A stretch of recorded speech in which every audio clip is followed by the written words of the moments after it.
For judgment attempt to second appeal 453 or 2016.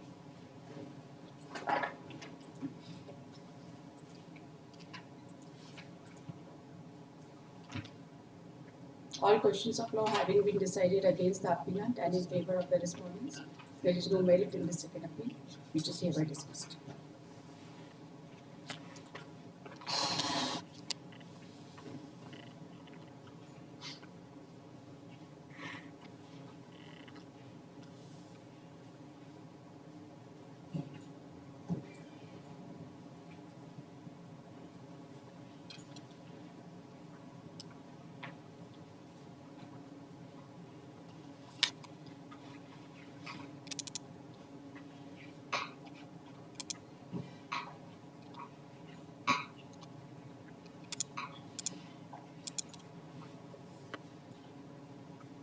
दस minute के अंदर अपलोड हो जाना चाहिए, अपलोड करके हम फॉलो करेंगे।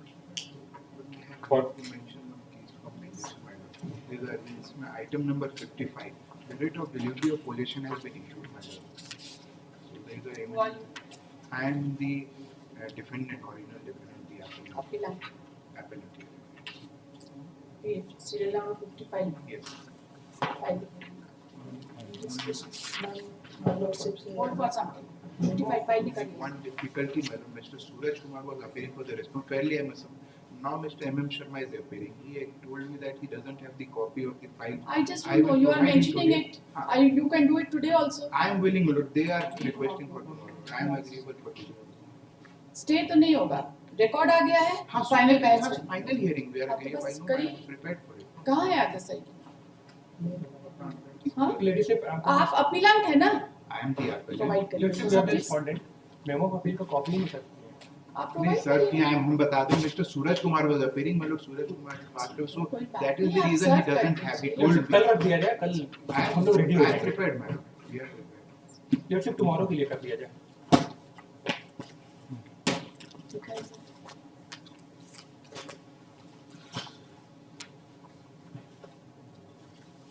Substantial question of law has been framed. Yes, yes, admitted case.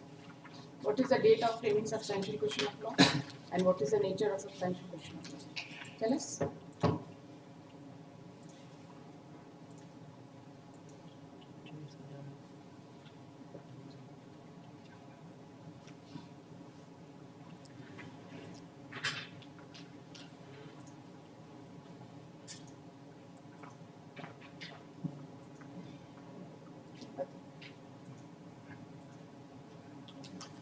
तैयार ही नहीं.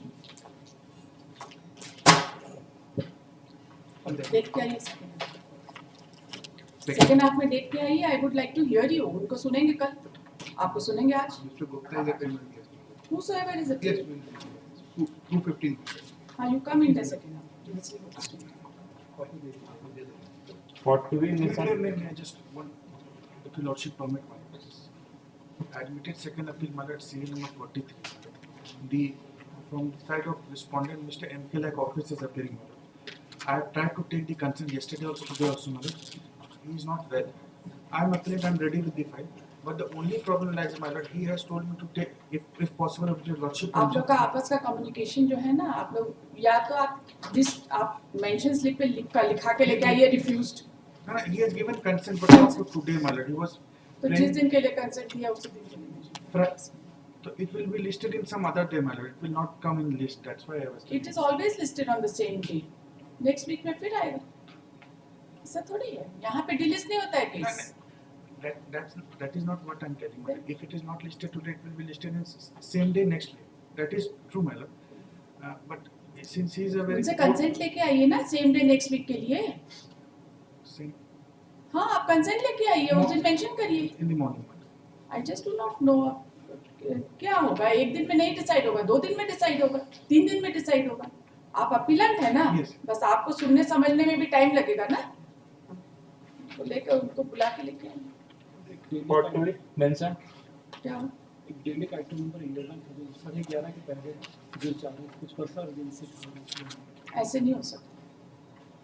इस तरह से नहीं हो सकता है. जो प्रॉब्लम था जो हम बताएं. क्या करना है आपको 11:30 बजे? बच्चे को लाना जाने 11 से सेंटर से. तो अब जाइए. अभी आपको लगता है सीरियल नंबर 11 तक हम पहुंच जाएंगे, एडजर्न कर देंगे आपका केस।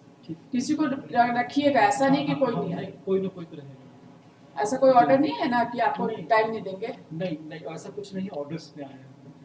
ऑर्डर्स भी किस लिए आए? और सब्स्टिट्यूशन पे और लिमिटेशन के लिए। 11 तक फाइनल डिस्पोज ऑर्डर्स वाले सारे केसेस 4 बजे होता है, लिस्ट नहीं देखते? 11 नंबर। हाँ तो बस 4 बजे आए। सीरियल नंबर कितना 11 11 फाइनल डिस्पोजल में नहीं सॉरी 18 सॉरी। सीरियल नंबर का भी पता नहीं मेंशन कर रहे हैं, दूसरा का केस मेंशन कर शाम रहे 4 बजे हैं। हाँ ठीक ठीक। For to be mentioned, item 1 contains series 316 of 2025. Your Worship, this matter requisites had to be filed by the 2nd of April, Your Worship. Your file requisites? Your Worship, it was not filed. I'm praying that this may Not filed, why didn't you file it? be, Your Worship, because only 2 What because? 3 days ago was ago, Your Worship. We couldn't file it. I apologize, Your Worship. आप तो उस दिन बोल रहे थे कि हम file कर दिए हैं, लेकिन डेट डेट हम बोल रहे थे कि वो डेट निकल गया है, फाइल कर दिया। मान नहीं मिला ना क्योंकि टाइम दिया हुआ था उसमें कोई था। I'm praying just for 2 days में be granted, Your Worship. Till आज केस लगा हुआ, आज फाइल कर दीजिए। फाइल कर देंगे उसे। Contemplates civil number 316 of 2025. This case has been listed at the instance of the petitioner. He has submitted that a short time was granted for filing requisites which he could not file within time.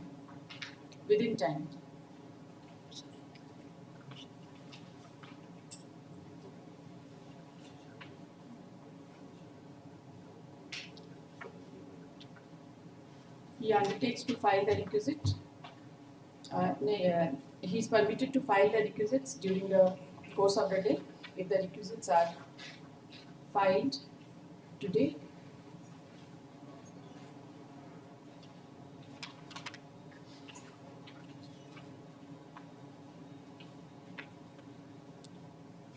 The office is directed to proceed.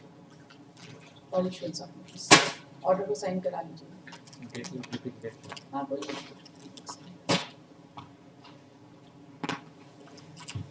For final disclosure, item 3, 2nd April 380 of 2017.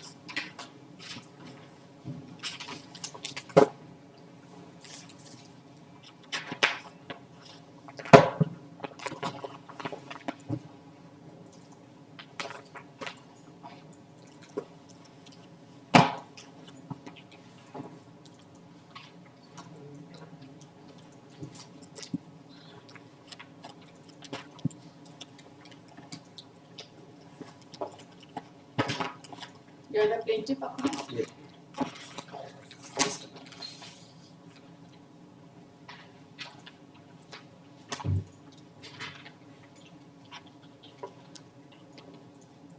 Each one of you have filed your written submissions. Even plaintiff, not defendant, 1 and 2 that is state, and other defendant, even to them, they have also filed. Let's have a look at the substantial question of law. Yes. And then you can, each one of you are required to place your written submissions.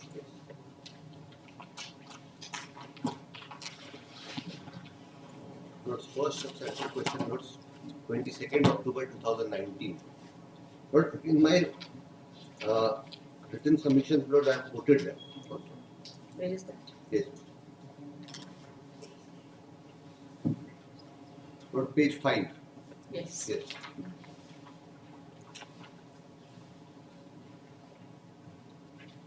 Replace this. Whether the judgment of the court below is vitiated for not at all considering Exhibit 10, that is order passed in compensation case number 14 of 5354, where the name of the ancestor of the appellant, plaintiff, finds mention. Second, whether the judgment of the appellate court below will survive in view of judgment of 1968 Patna, page 302. This is Ugni. Yeah. And subsequently, the Lordship has also framed a question of law, which Lord I have quoted in page 14. आप एक जगह नहीं coat किया ना, कुछ छूट नहीं जाए, बस यही थोड़ा सा।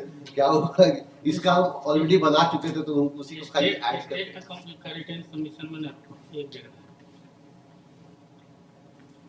14 But दो तीन substantial question of law. 3 questions. So whether the suit was barred by provisions of section 31 and 34 of the specific rule. So this is the third question which was formulated on 20th of March.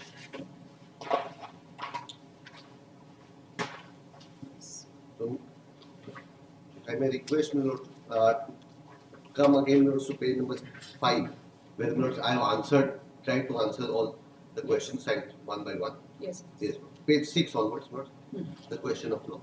So far as substantial question number 1 is concerned, it is stated that the plaintiff are claiming the suit land on the basis of settlement by way of hukumnama coupled with delivery of possession and issuance of rent receipt by the ex-landlord, and after vesting the return which was filed by the ex-landlord, on basis of which compensation was assessed by the state authorities, Exhibit 10, which is under the provisions of Bihar Land Reforms Act 1950.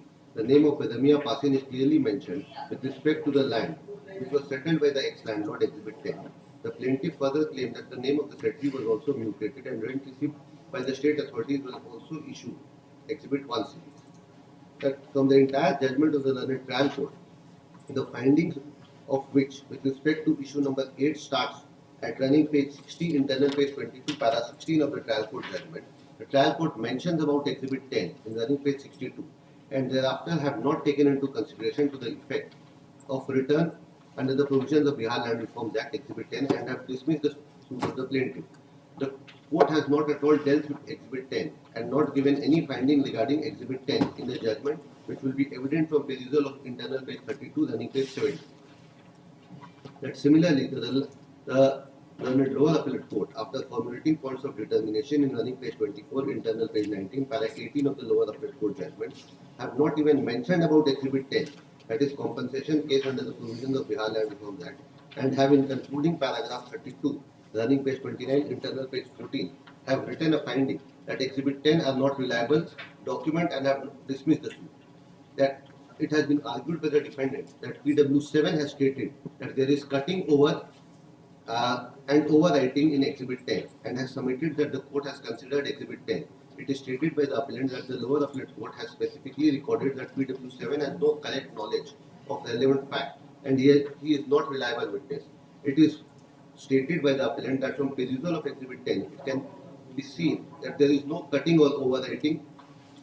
So it is apparent that both courts below have failed to take into consideration Exhibit 10, which is a document created under the Statute 3 Just Act. pause. There was some cutting, but at some other place. Some other place. Not So far as it can be seen that there is no cutting or overwriting, so far as it relates to the land of the petition. land is a petition. Because That's we are it. concerned with Should that. I add it?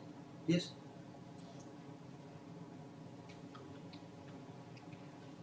Because we have all questions To the suit property. to the suit. Please continue. Yes. And it is- apart from this, your further case was this Exhibit 10 was acted upon was acted upon by the state. by the state. My name was continuous rent receipt note was issued, That's right. and till 2002, I filed a suit in 2003. Till 2002, notes have been issued rent receipt. That's right. That I've seen. Yes. Please continue. So it is apparent that both courts below have failed to take into consideration Exhibit 10, which is the document created under the Statutory Act, Bihar Land, and therefore the appellant prays for setting aside the judgment and declaring the suit. Now, note the reference is there. So far as other substantial question 2 is concerned, the plaintiff states that the claim of the plaintiff is based upon hukumnama coupled with delivery of possession and issuance of rent received by the ex-landlord, and after vesting the return which was filed by the ex-landlord, on the basis of which compensation was assessed by the state authorities, which is under the provisions of Bihar Land Reforms Act. It is stated that in a judgment reported in so and so Umi Devi, it has been held that the valid righty interest can be claimed by hukumnama coupled with delivery of possession and issuance of rent received by the ex-landlord. The judgment notes this is at the plaintiff state that the case of the plaintiff stands on a better footing than the case which has been decided by the Honorable Patna High Court in the above mentioned judgment. As in the case at hand, the return was filed by the ex-landlord wherein the name of the settlee clearly finds mentioned and the state authority placing reliance upon the said return assessed compensation in favor of ex-landlord, Exhibit 10, while compensation case number so and so, and even the name of the settlee was mutated and rent received by the state was also issued by the state authority since 1956, Exhibit 1 by 2, till 2002-3, Exhibit 1, which shows possession of the plaintiff of the suit land till the year 2002, that is Exhibit 1C. That from the aforesaid it can be easily seen that the plaintiff was in possession of the suit land since 1946, that is the date of settlement. At the submission of the return, by the ex-landlord and assessment of compensation by the state authorities is done under the provisions of Bihar Land Reforms Act. Under Section 567 and Section 8 of the Bihar Land Reforms Act, the orders passed under Section 567 are appealable.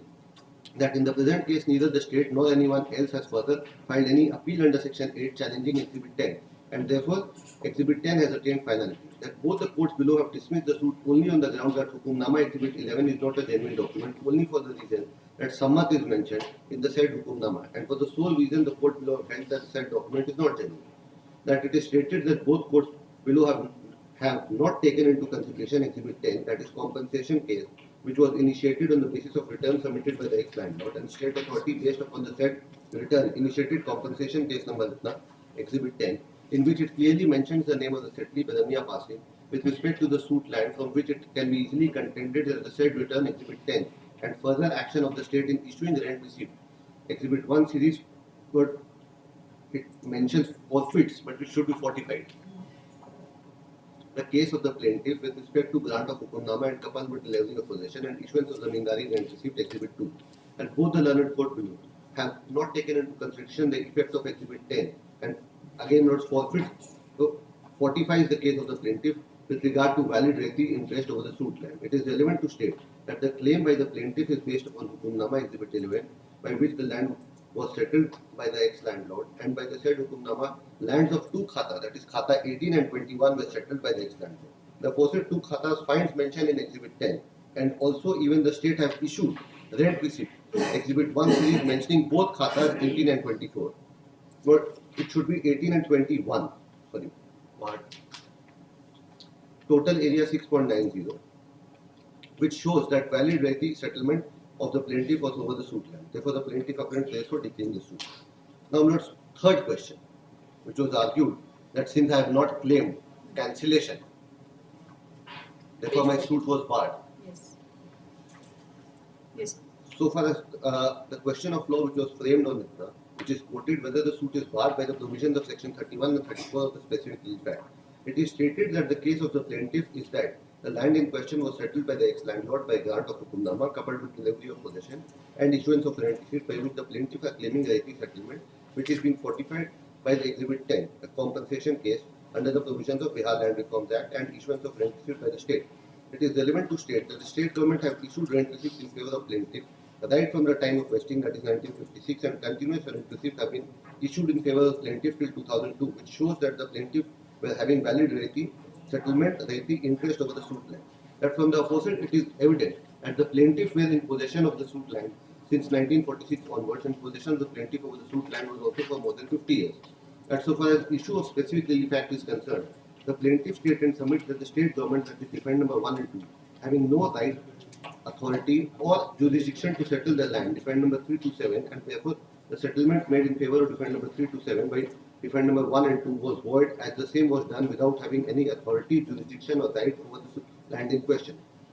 It is stated that the law is well settled, that even a decree or a registered document which is otherwise ab initio void need not be set aside. Such a decree does not strip the right of a party who is the real owner and was not a signatory to the document in question. It is not the law that merely because defendant number 1 and 2 have settled the land in favor of defendant number 327, defendant number 327 will get title over the suit land, and it is settled principle of law that if the vendor have no title to convey in such cases, even by a registered document, the title will not be conveyed to the purchaser, as in the present case, since the defendant number 1 and 2 was having no title to settle, no authority, no jurisdiction, no title to settle the land in favor of defendant number 327. Therefore, defendant number 327 could not claim ownership or any right over the suit land, and therefore the said document of settlement can be ignored as worthless paper transaction only, and therefore the said document of the settlement in favor of defendant number 327 is void at the threshold, and no steps need to be taken for setting aside. The said view has been affirmed in a judgment reported in 2005 SEC online, so and so, where it has been held.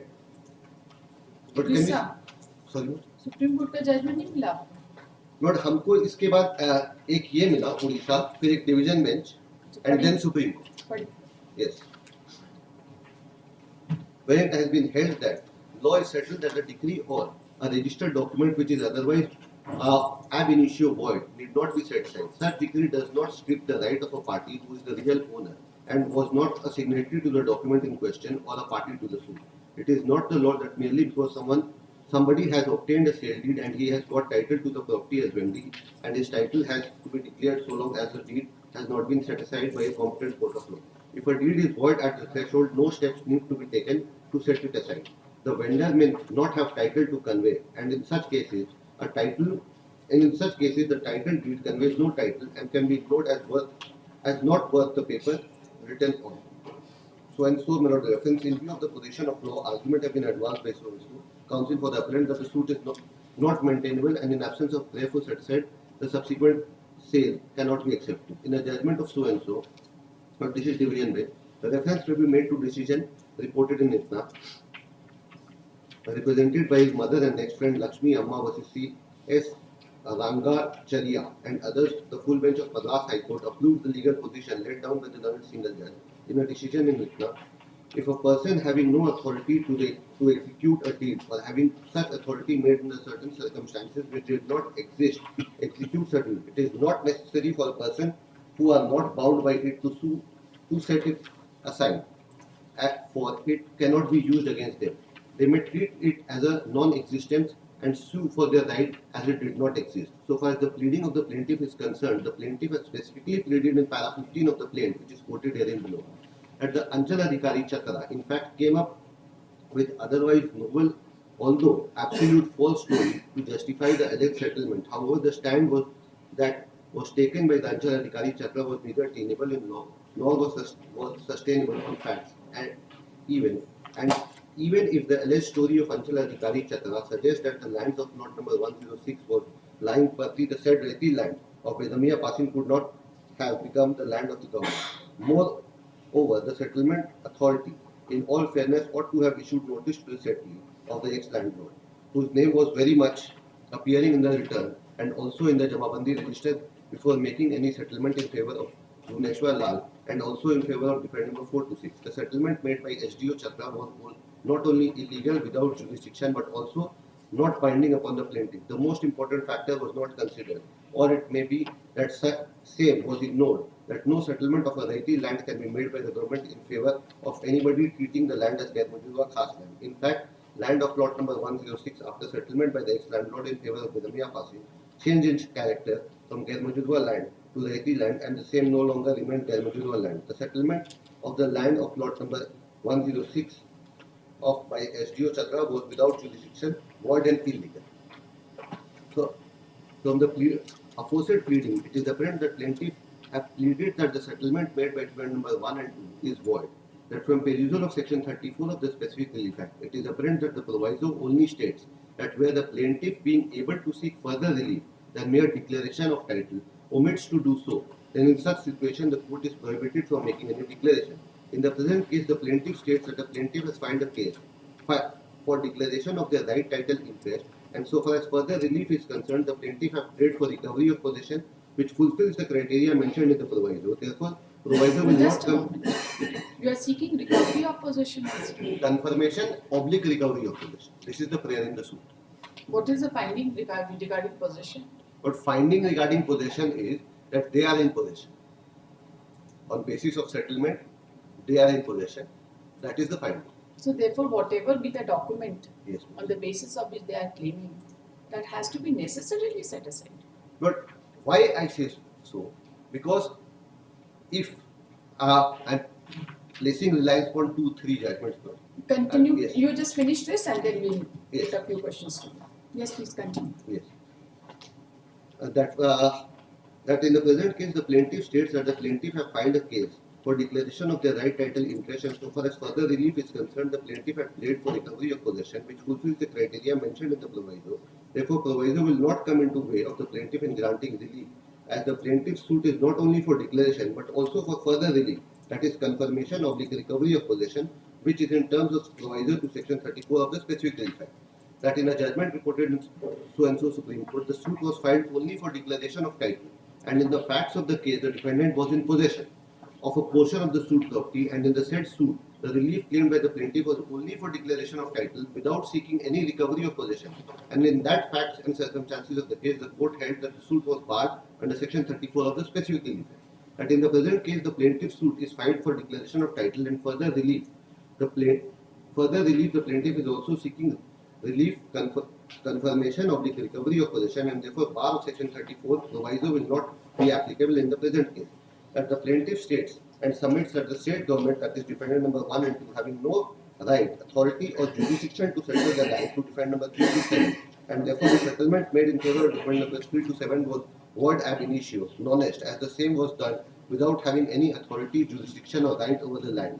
So a decree for setting aside the same would not be necessary, as the same is non-est in the eye of law, as it would be a nullity. That is settled principle of law as held by Honorable Supreme Court in 2006, so and so, that when a document was void ab initio, a decree for setting aside the same would not be necessary, as the same is non-est in the eye of law, as it would be a nullity. Unless you, in order to overcome section 34, Yes. you have a consequential relief prayed for. With regard to section 31, you have not stated anything. So Yes. 31 is not involved. Should I? No, 31 is not involved. Because it was argued by the other side that since section 34 proviso will be a bar for me in getting relief or getting my suit decreed. So therefore section 34 proviso is the hitch, what they have argued. So not, If a person is in possession of the property, whatever be his title, he is in possession by virtue of a document. If that document is not set aside, how do you claim recovery of possession? notes for that notes I would like to answer notes. The Lordship may kindly flip the pages notes. This is Odisha High Court judgment first, which I have annexed.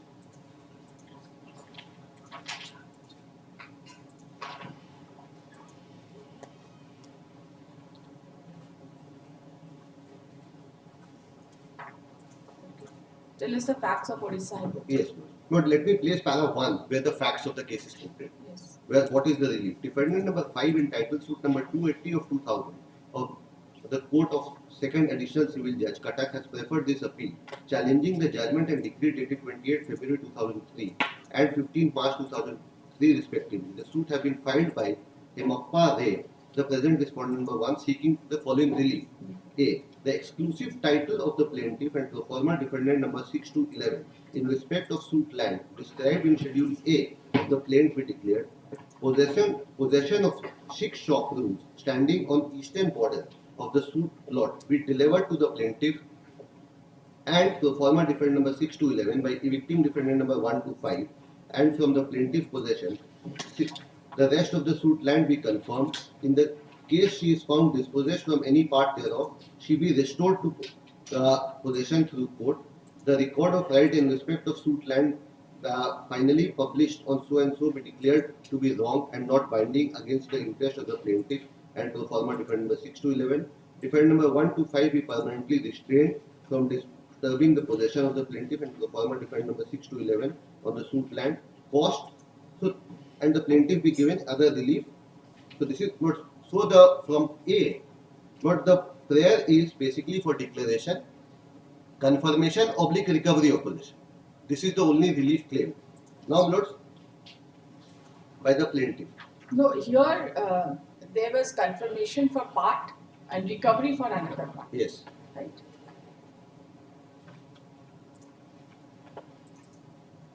But here, lords, also there was no prayer for cancellation of the deeds on which other defendants were claiming. Here, lords, what has happened? There was no relief prayed. There was no for- relief prayed for cancellation of the document on basis of which the other defendants were claiming. any cancellation of deed. Yes. What was it they were claiming? Yes, lords. So far as defendants are concerned, if your lordship may take paragraph third page, lords. Yes. But defendants have defendant number 1, 2, 3 had filed a suit for specific performance against defendant number 4 on basis of an agreement in which the plaintiff was not a party. Just a moment. Paragraph number 3. But paragraph 3 not next page में हाँ. जो paragraph 4 के ऊपर में से end हो रहा है मतलब somewhere in the middle notes. ठीक है, okay. It was specifically averred in the plaint. नहीं उसके ऊपर notes. हम 1 2 3 4 5 6 तो 7th लाइन उसके ठीक ऊपर जो हाईलाइट की है. Defendant number 1, 2, 3. Have you lordship heard that? Just a moment. You can read it from the top. In the year 1996, third line. 30. In the year 1996, defendant number 4 again threatened the tenant and coerced them to vacate the shop rooms, which fact was reported to the police by filing a FIR. Finally, on 28 June 1996, defendant number 4 and his anti-social associates forcibly broke open the aforesaid shop room at night, ransacked the same, and took over forcible possession thereof. The defendant number 4 executed 3 agreements in favor of defendant number 1 to 3. Respondent number 2 to 4 to sell the suit land to them. On the strength of the said agreement, 3 collusive suits being titled suit number 109, 1010, 1111 of 92 were filed in the court of civil judge Cuttack by defendant number 1 to 3 for specific performance of contract against defendant number 4. The defendant number 4 appeared in the court and the said suit and entered into compromise. On the basis of a compromise, the suits were decreed directing the said defendant to execute the sale deed in favor of the respective plaintiffs within 10 days. Defendant number 4 chose not to execute the sale deed in terms of the compromise decree, and the said plaintiff got the sale deed executed and registered to court. It was specifically averred in the plaint that the defendant number 4, respondent number 5 had no title to the suit land. The collusive agreement and collusive decree passed without impeding the plaintiff and other real owners of the suit property had no legal effect. After execution of the sale deed through court on the basis of the aforesaid collusive decree, defendant number 1 to 3 filed application before settlement commissioner for recording their names in respect of the land, and the commissioner directed the settlement officer to record the names of defendant number 1 to 3. The settlement officer was also without issuing any notice to the real owner of the land in question on the basis of a collusive decree deleted the name of Suresh Chandra Roy from the draft ROR and recorded the name of defendant number 1 to 3. It is further alleged that after successfully stage managing the affairs, defendant number 4, respondent number 5 on 8th May 2000 obtained a 3 registered sale deeds from defendant number 1 to 3 in the name of his wife, defendant number 5, who is the appellant in the present appeal. Several other allegations were made in the criminal, let us skip that, but paragraph 4. So, what was the issue raised by defendant number 5? According to defendant number 5, the suit by the plaintiff alone was not maintainable. Even otherwise, it was averred that the plaintiff being not in possession of the suit land for more than 12 years prior to the institution of the suit, her title was also lost by operation of law. It was also averred that in absence of a prayer for declaring the sale deeds executed by defendant number 1 to 3 invalid, the plaintiff was not entitled to a decree for declaration of a title. So this was also the issue there. Now, we Lordship may kindly take note paragraph 21 and 22.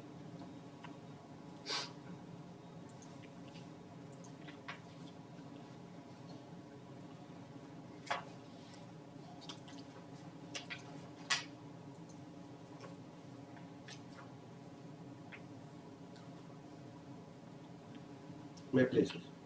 You read from paragraph 20. Para 20. A cumulative assessment of the entire evidence, both oral and documentary, leads to the conclusion that the plaintiff was successful in proving that she, her husband, and her son Vishwajit were in possessing the suit lands till 1996 and were exercising the various rights thereon. The suit was filed in the year 2000. Thus, the plea that the father of defendant number 4 and thereafter defendant number 4 had remained in possession of the suit land, asserting their adverse title continuously for more than 12 years prior to institution of the suit, cannot be accepted. This court therefore confirms the finding of the court below in this regard. Here also note, my suit is within limitation. Your Lordship has seen that. Thus, looking the matter from any angle, defendant number 4, respondent number 5 appears to have acquired no title to the suit property. Consequently, nothing could pass in favor of defendant number 1 to 3, in whose favor defendant number 4 had executed agreement to sell the suit land. The decree obtained for specific performance of contract entitled suit filed before the civil judge, first court Cuttack, on the basis of such invalid agreement also did not confer any right on the said defendant, as their vendor had no title to transfer the suit land in their favor. Therefore, the subsequent sale deeds executed by defendant number 1 to 3 in favor of defendant number 5, appellants are also ab initio void and do not confer any title on her. Law is well settled that a decree or a registered document which is otherwise ab initio void need not be set aside. Such decree does not strip the right of a party who is the real owner and who was not a signatory to the document in question or a party to the suit. It is not the law that merely because somebody has obtained a sale deed, he has got title to the property as Wendy, and his title has to be declared so long as the deed has not been set aside by a competent court.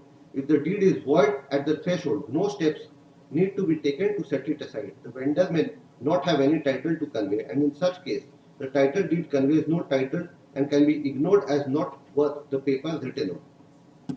Now, a reference has been made. In view of such position of law, the argument advanced by so and so and counsel for the appellant that the suit is not maintainable in absence of prayer to set aside the subsequent sale cannot be accepted. Here also note somewhat similar facts that subsequently notes of defendant sold to some other defendant having no title, and the issue of bar of section 34 was considered, and that argument was rejected.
Now, Your Lordship may kindly take notes Surinder cause judgment notes, the next judgment.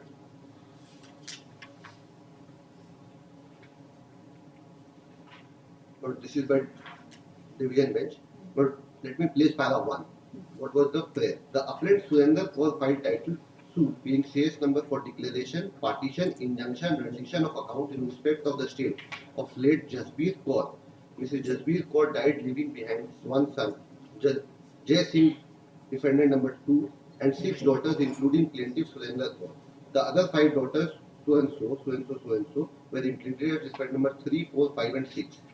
Now notice, this was also a suit for declaration, partition, injunction, rendition of account. Here also note, other defendants executed several sale deeds, and an objection was raised in paragraph 7 by filing an order 711 petition, para 7 if you look at it. Internal page 5, I have highlighted. Yes. At IA number now under order 711 CPC was filed by defendant number 41. The plea taken were that admittedly the suit properties have been sold by registered sale deed, and the suit filed prayed for simpliciter declaration of title and partition. Thus, in absence of any relief or cancellation of the deed, the suit was liable to be dismissed in terms of section 31 and 34 of the Specific Relief Act and under order 2 rule 2 as well. It is further pleaded that besides being barred by section 34 of the Specific Relief Act, the suit was also barred by limitation as all the suits for declaration must be filed within 3 years from the date of knowledge of the sale deed or from the date of right to sue first accrues. Now, note this was also the objection, section 34. Now, Your Lordship may kindly take para 14 onwards. Para 14. This leaves us with the question whether the suit was liable to be dismissed on the ground that the plaintiff appellant had not claimed any relief of cancellation of sale deed and the simpliciter sought declaration and partition. Para 15. The High Court of Madras in decision so and so, when the plaintiff seeks to establish his title in himself and cannot establish that the title without removing an insuperable obstruction and such decree to which he has been a party or a deed, this is relevant, no? To which he has been a party or a deed, then it quite clearly he must get a decree or deed cancelled or declared void in total. And his suit is in the substance a suit for cancellation of a decree or deed, even though it be framed as a suit for declaration. But when he is seeking to establish his title and finds himself threatened by a decree or transaction between third parties, he is not in a position to get the decree or deed cancelled in toto. That is a thing which can only be done by a parties to a decree or a deed or their representative. His proper remedy, therefore, in order to clear the way with a view to establish his title, is to get a declaration that a decree or deed is invalid so far as himself is concerned, and he must therefore sue for such declaration and not for cancellation of a decree or deed. A decision reported in so and so, represented by his mother and next friend Lakshmi Amma and so and so, full bench of Madras High Court, approved the legal position laid down by the learned single judge in the decision reported in so and so. Unni versus Kunchi Amma, noting if a person not having authority to execute a deed or having such authority under certain circumstances which did not exist, executes a deed, it is not necessary for the person who are not bound by it to sue to set it aside, for it cannot be used against them. They may treat it as non-existent and sue for their right as if it did not exist. Para 17. Clarifying the legal position on the suits for cancellation of instrument in the Madras High Court in decision reported in so and so. The law on the subject of cancellation of instrument is thus fairly clear. Normally, a transaction will bind a person if he or person under whom he derives title are e-nominee parties to the same and must be set aside before any relief is claimed thereunder. This is, however, subject to two important exceptions. One, whether transaction is only a sham and nominal one, not intended to be given effect to, and two, whether transaction is void in law. It is necessarily follows that one transaction to the which a person or person under whom said person derived title are not e-nominate to the parties. Second, transactions which are challenged as sham and nominal. Third, transactions which are void ab initio are not legally binding in character and need not be cancelled or set aside before any claim is made thereunder. The reason is fairly obvious. In the first group of cases, there can be no difficulty, as it is an elementary principle of law that the transaction to which a person or person under whom the said person derives title are not parties cannot bind them.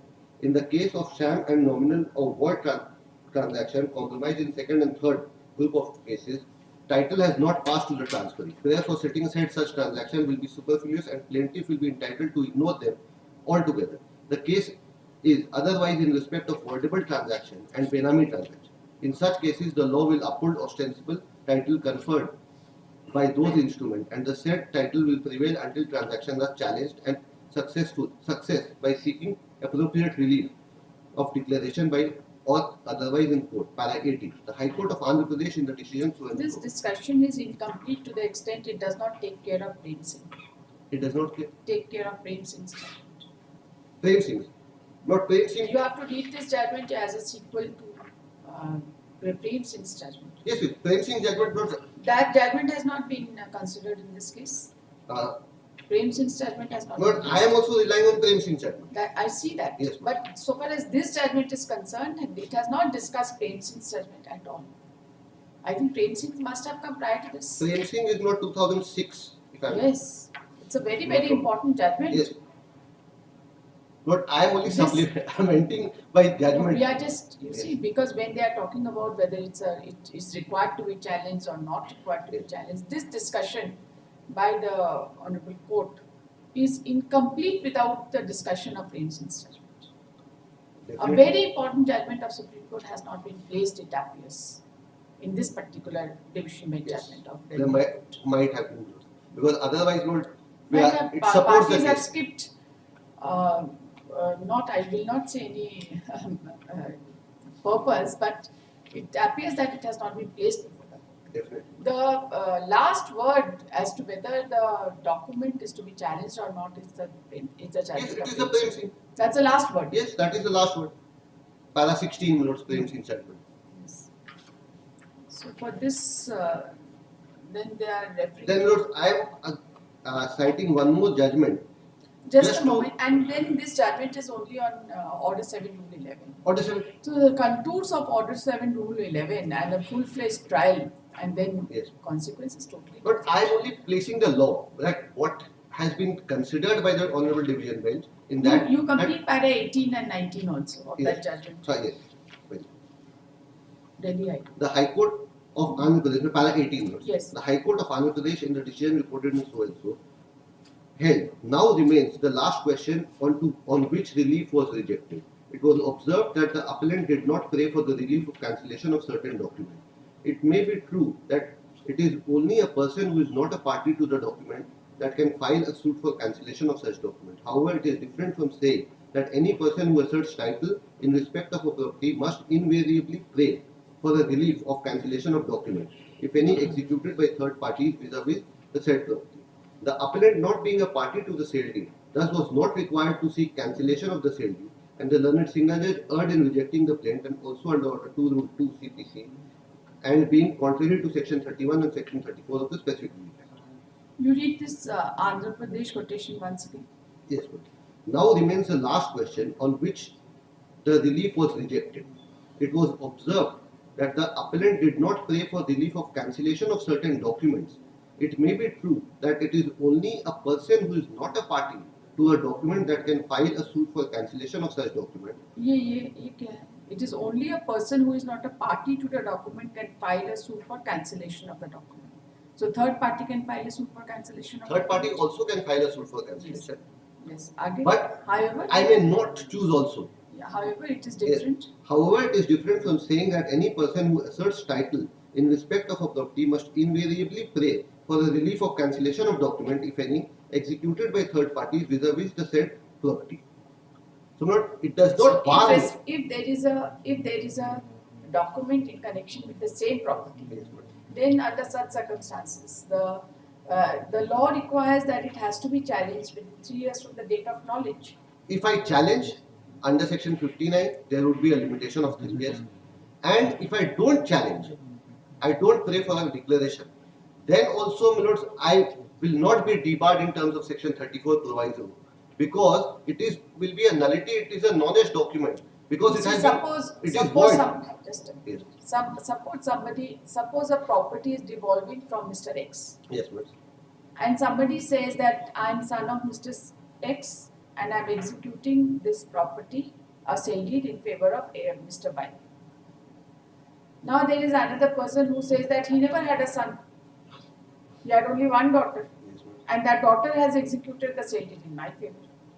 Then under such circumstances, if a fraud is alleged, saying that he was not the son, that also requires an adjudication, isn't it? But why? Therefore, it will have to be necessarily challenged. Yes. No. And although once it is declared to be fraud, then under such circumstances it will automatically be null and void. But in order to come to a finding that that particular transaction is void ab initio, some adjudication is required, isn't But it? therefore, my answer to this is not if a person, say A is the owner, he executes a sale deed because my senior has given one judgment in which notes the facts, because everything has to be seen according to the facts. Here, one person, he is the owner, he executes two different documents. Let us suppose in 1973 and in 1975. Then, my lords, in a suit where we both are claiming to the same person, then in that suit we have to get a declaration that yes, the deed which have been executed needs to be cancelled.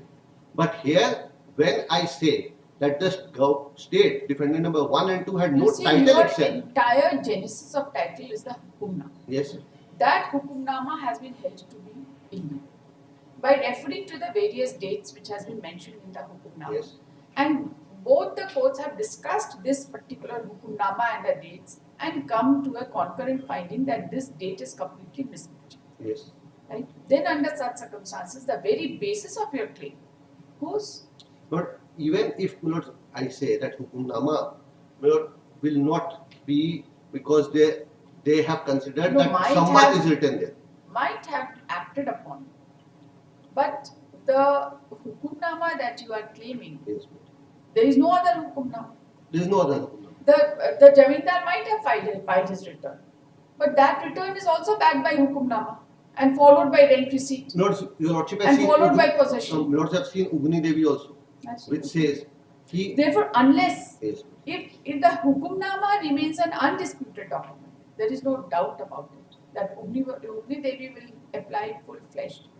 But if the very document on the basis of which you are claiming on the basis of a subsequent document which is Exhibit 10, right? But so far your previous document is concerned, that is hukumnama, that has been held to be a forged document. Lord, I am claiming on basis of hukumnama because Lord, the court You see, Exhibit 10 will not validate the hukumnama. No, Lord, I am saying that hukumnama, since it is an unregistered document, it is inadmissible in evidence what have been held by Ugni Devi.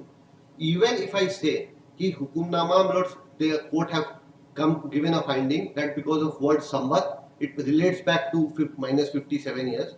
So 1946 minus 57 will be 1800 something. So therefore, it can't be believed.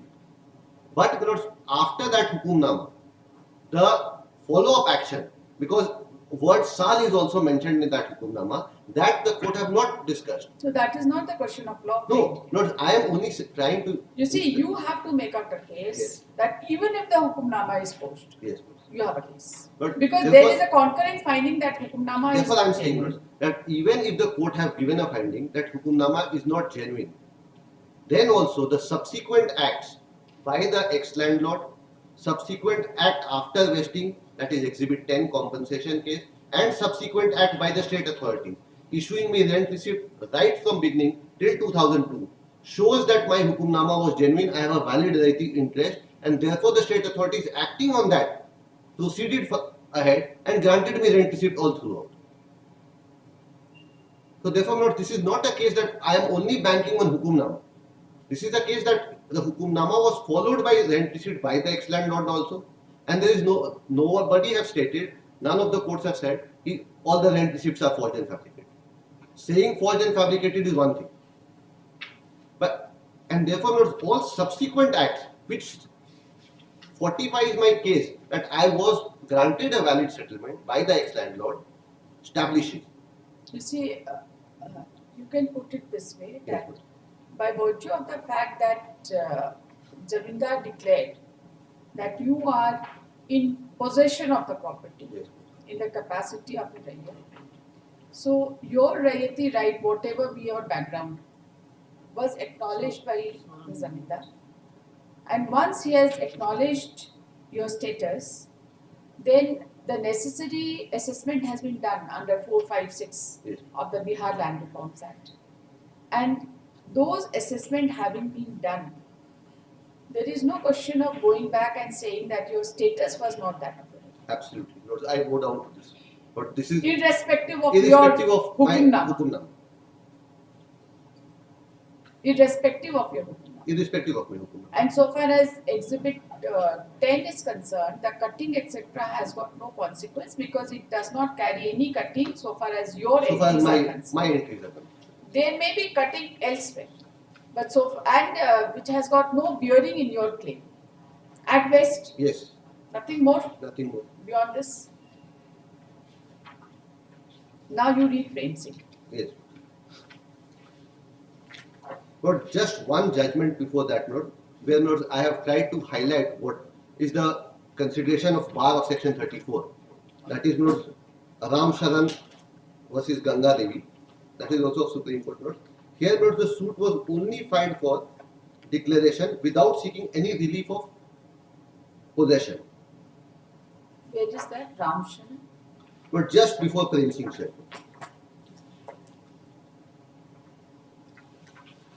A short note.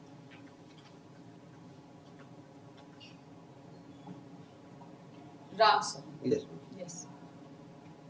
Lord, may I just place paragraph 1. This is the plaintiff's appeal by special leave. Ram Sharan and so, the plaintiff are brothers. They jointly owned the suit property so.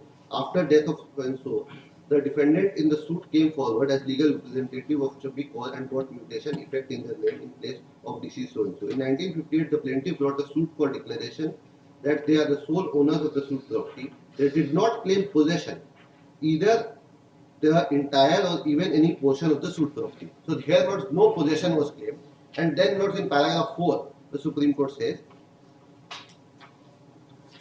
we are in Our specific relief act is after this, 1963.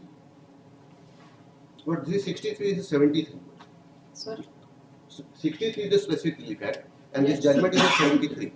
The case is of 1958. Oh, but here also the court says, since you have not claimed the relief of recovery of possession, therefore your suit was barred. Now let us see Prem Singh. Hit by section 42 of the specific relief act, right? So not same, not parameteria, but I do not know here whether it's note parameter or not. point which I am trying to argue is that here notes in this Supreme Court judgment, there was only suit for declaration, no relief of recovery or Kindly confirmation. read paragraph. We'll see whether it Yes. is parameter.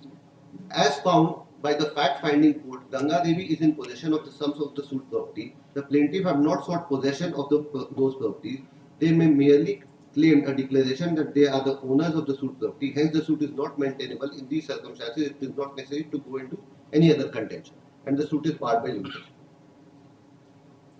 So, note, I have only annexed this to show that in a case where I only claim my title without seeking any further declaration of recovery or confirmation, then note that proviso will come into play. Now, note Prem Singh.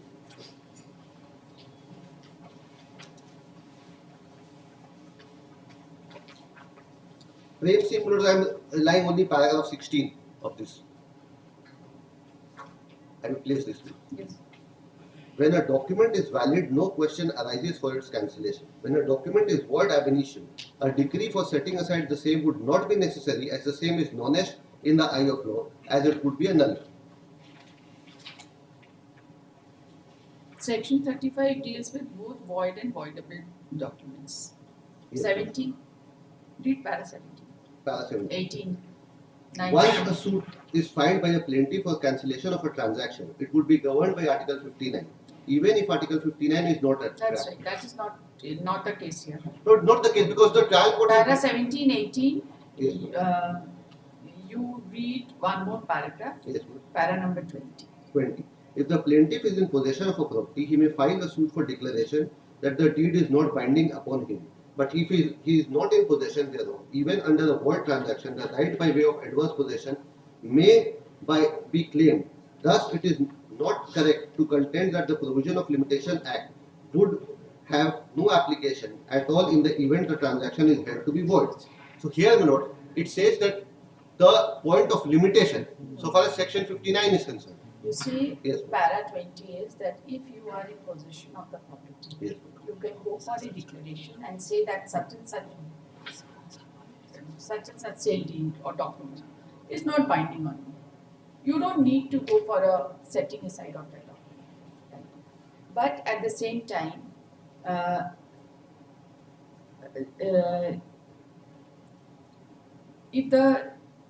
thus, it is not correct to contend that the provision of the Limitation Act would have no application at all in the event of void transaction. Therefore, note, it says that the Provision of Limitation Act would have no application at all. Here, my lords, what is the consideration? The Provision of Limitation Act. My suit have been held to be within limitation. It is not a finding. Within limitation means what? Their The- document was No, my lords, the executed. issue of limitation have been answered in my favor. That's right. The issue of limitation, If the issue of limitation has been answered in your favor because you did not challenge those documents. Had you challenged those documents, then only the issue of limitation would have cropped up. yes, Since you did not challenge those documents, so there was no point of any limitation. no point of any. But the point is that if once you are claiming, once you are in possession of the property, by virtue of your independent right, then under such circumstances, if there is anything coming in your way, suppose somebody is coming and showing you some sale deed, saying that yes, it is my property, so you just leave this property, then under such circumstances, you can simply claim that this document is not binding on me. That would be more than sufficient, right? Lord, Isn't it? one way of this looking at this is this. Lord, your lordship is aware. But if you say that this document is void, then that declaration is required. Lord, your lordship is aware, Lord. Let me give an example. Lord, your lordship is aware about section 12(2) of the BBC Act.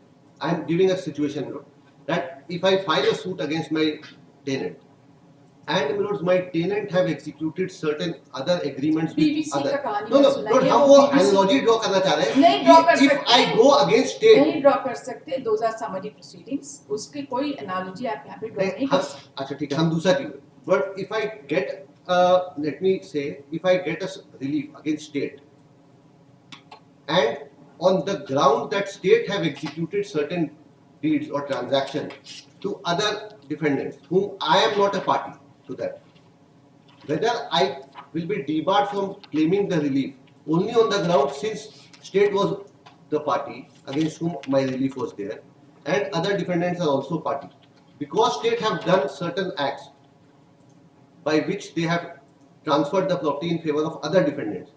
So whether state would, whether any order against state would be binding upon other defendants or not, because the state, they are claiming through state only.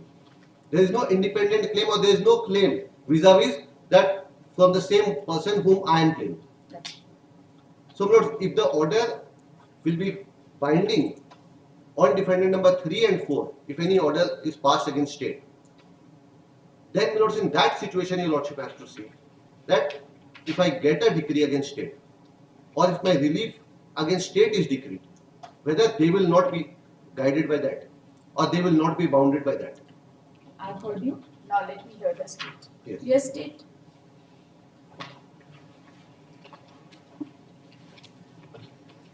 Let us take it that Hukumnama was bad.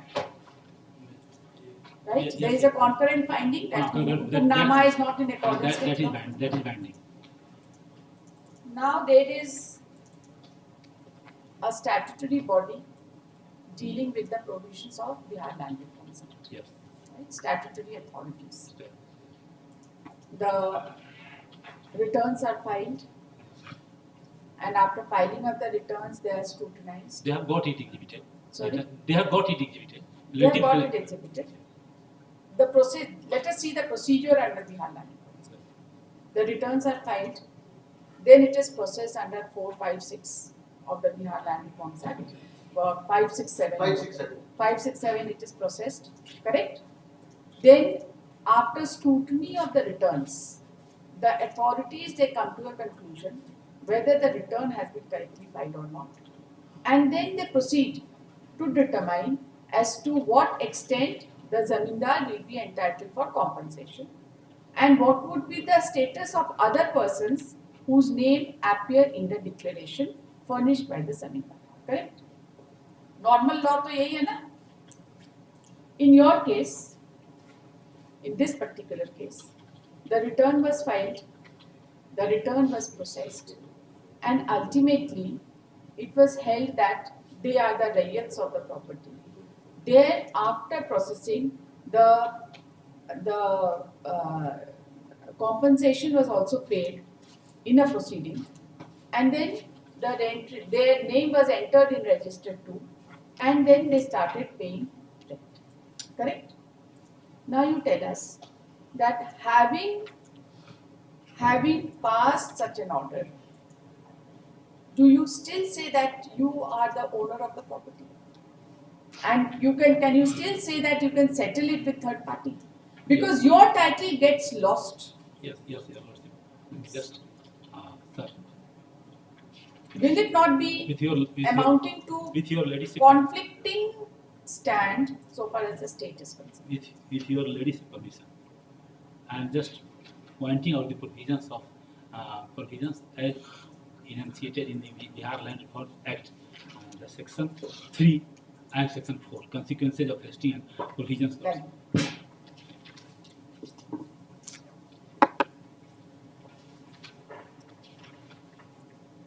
Yes, please. Chapter 2 starts section 3, notification, vesting of an estate or tenure in the state. That is section 3, vesting of estate and tenures in the state. Section 3b is the important. 3B. 3.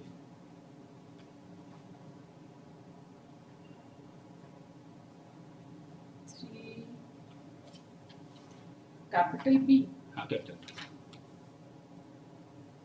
Capital B. if your ladyship allow me to read. Yes. Provisions applicable to notification proposed to be issued under section 3A, where it is proposed to issue a notification under section 3A in respect of all intermediary interest in the whole of the state or in part of the state, the following provisions shall apply, namely, the state government shall publish a proclamation in the official gazette not less than 3 months before the date on which it is proposed to issue notification under subsection 1 or subsection 2 of section 3, announcing its intention to take over on the expiration of the said period all intermediary interest in the whole of the state or as the case may be in such part of the state as may be specified in the proclamation. The substance of the proclamation shall be announced by beat of drum that is by beat of drum in all the villages of the state, or as the case may be in the villages situated within such part of the state as may be specified proclamation. On the proclamation, every intermediary shall at any time before the expiration of the said period make to the collector an application in the form set out in the schedule of this act. And the application shall be verified and signed in the manner provided for the verification of the plant and shall be accompanied by such documents relating to immediate. This has to be considered whether that is in accordance with or not. The application shall be verified, signed in the manner provided for the verification of the plan and shall be accompanied by such documents relating to intermediary interest held by the intermediary as required by the state. Provided the collector may dispense with the production of any document or any particulars in any statement, a certificate from the intermediary that he has not concealed or with any material information or particulars relating to intermediary interest, a declaration by such intermediary that documents filed by him are genuine and the information furnished by him in the application is true to the best of his knowledge and belief, and that he had made no other application claiming compensation under this act. Further, the provision for penalty for non-filing. Now I am coming to the consequences of the vesting. I have just pointed out the provision that how the return had to be filed. Consequences of vesting of any state or tenure in the state. Notwithstanding anything contained in any other law for the time being in force or any contract, and notwithstanding any non-compliance or irregular compliance of the provisions of section 3, 3A, 3B, except the provision of subsection 1 of section 3, subsection 1 of section 3A on the publication of notification under subsection 1 of section 3 or subsection 1 of subsection 2 of section 3. The following consequences shall ensue and shall be deemed always to have ensued, namely, such state or tenure, including the interest of the proprietor or tenure holder in any building or part of building, comprised in such state or tenure and used primarily as an office or kachhari for the collection of rent of such state or tenure, and his interest in trees, forest, fishery, jalkar, art, bazaars, and ferry, and all other sairati interests, and as also his interest in all subsoil, including any rights in mines, minerals, whether discovered or undiscovered, whether being worked or not, inclusive of such rights of a lessee of mines and minerals comprised in such state or tenure. You already said. Thereafter, within bracket, other than interest of Rayat or under Rayat. Other than interest of Rayat or under Rayat. The plaintiffs do not belong from the family of the ex-intermediate, or their claim is not of the being the ex-intermediate. Their claim is that they have been settled with that one Badamiya Pasi was settled by the landlord, proprietor, ex-landlord. So other than interest of Rayat or So their claim is other than interest of other than interest. Other than interest. वो आपने accept कर दिया ना? Then my contention is that section 5, 6, 7 having got no application. Because See, what subject to your lordship. just a moment. What is vested? हाँ, वो that is return का क्या मतलब है? हाँ, return का मतलब Return का मतलब यही है ना?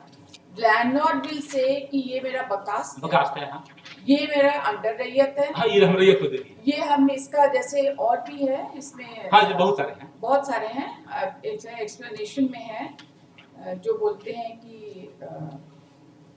आई जस्ट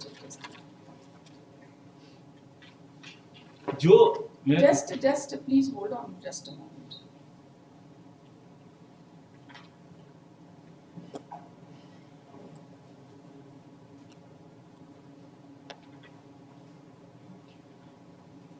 फिर सेक्शन 6 में वो लोग भी हैं जो क्या बोलते हैं उसको हम आते हैं। जस्ट एक second. जैसे कि सेक्शन 6 में चक्रान, चौकीदारी, हाँ। ये सारे लोग का भी बेस्ट होता है, बेस्ट नहीं होता है, हाँ ठीक है? हाँ, this shall be due to तो- shall be due to be settled during provision, ठीक है? during provision। तो आप जो रिटर्न है, रिटर्न का फॉर्मेट दिखाइए, अब रिटर्न दिखाइए, इसी में होगा ना रिटर्न का फॉर्मेट? हाँ फॉर्मेट है। हाँ, दिखाइए, अब निकालिए इसमें थोड़ा सा हम इसको नहीं नहीं, फॉर्म हाँ, एम फॉर्म है, है, क्या है? फॉर्म के है। हाँ फॉर्म के है। हाँ, फॉर्म फॉर्म के के जरा देखिए। फॉर्म के किसके लिए है? हाँ, फॉर्म के क्या है? फॉर्म के हम निकालते हैं। आते हैं फॉर्म के पर। क्या फॉर्म के है? फॉर्म के का क्या कंटेंट है, आप देखिए। हम देखते हैं।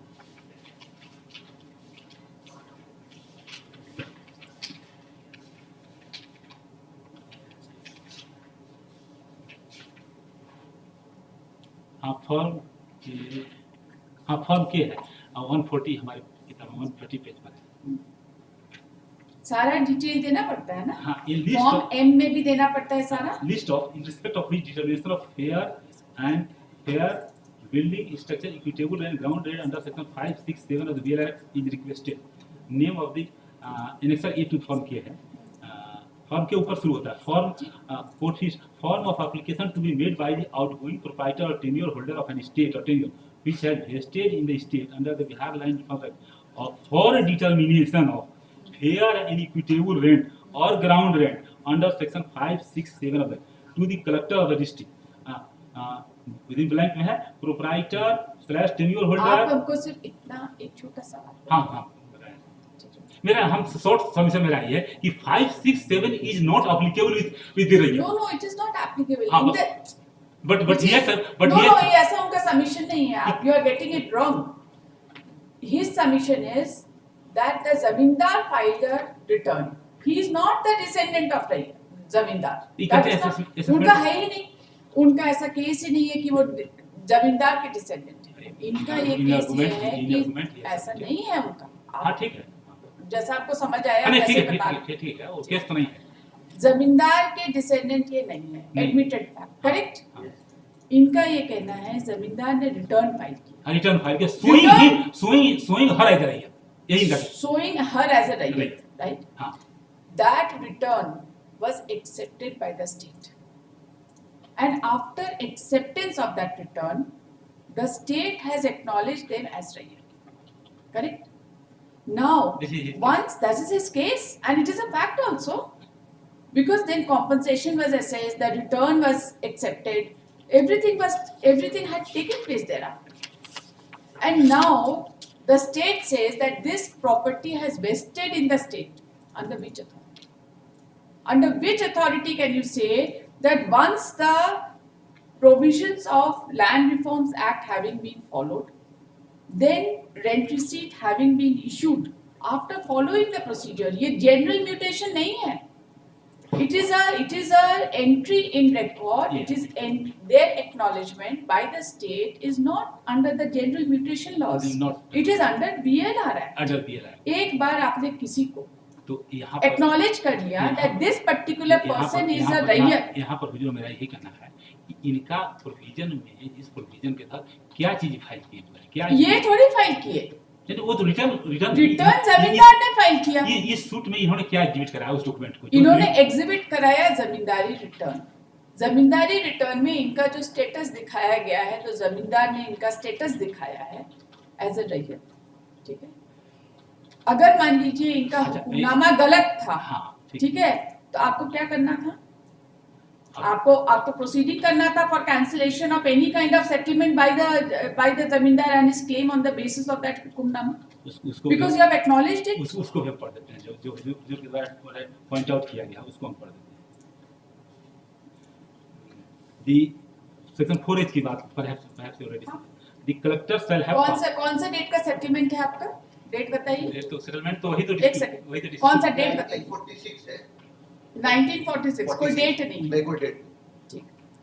The collector shall have power to make inquiry in respect of any transfer, including the settlement or lease of any land comprised in such state or tenure, or transfer of any kind of interest in any building used primarily as office or kachari for the collection of rent of such estate or tenure or part thereof, and if he is satisfied that such transfer was made at any time after the first day of January 1946 with the object of defeating any provisions of this act causing loss to the state or obtaining higher compensation thereunder, the collector may, after giving reasonable notice to the parties concerned to appear and be heard in all such transfer, dispose the person claiming under it and take possession of such property on such terms as may appear to the collector to be fair and equitable. आप हमको ये बताइए, आपने उनको as a tenant acknowledge कर लिया by virtue of the provisions of Bihar land. You did not take any step to take possession of the property by saying that this has been wrongly done. You have been wrongly acknowledged as a रैयत। इनका status as a रैयत as per your records रह गया ना, फिर आप उस property को किसी थर्ड पार्टी को under what provision of law can sell? इतना सा सवाल है, इसके अलावा कुछ नहीं। ठीक है, इसके इस सब्सटेंशियल क्वेश्चन ऑफ लॉ पर हुजूर का क्वेरी सही है कि सब्सटेंशियल क्वेश्चन ऑफ लॉ पर इतना ही बात। अब एक ही उस बिंदु पर कि 5, 6, 7 का एप्लीकेशन के लिए नहीं है, जो भी एडमिट है इनके लिए नहीं है, मतलब अगर जमींदार के लिए है तो इनके लिए भी है, तो जमींदार क्योंकि इनका राइट फ्लो करेगा जमींदार के राइट से, तो जमीन आप कैसे इनको पूरा एक्सक्लूड कर देंगे? हुजूर हम बता दें, इनका कोई भी अधिकार जमींदार के अधिकार से फ्लो करेगा ना, तो आप कैसे बोलेंगे 5, 6, 7 का इनसे तो 5, 6, 7 जमींदार का अपना जो रह जाएगा वेस्टिंग से पहले और वेस्टिंग के बाद अपने पोजीशन में। जमींदार के पास दो ही क्वालिटी, दो ही तीन नेचर ऑफ लैंड होता है। हाँ। एक होता है जो स्टेट में वेस्ट कर गया, ठीक है, हाँ।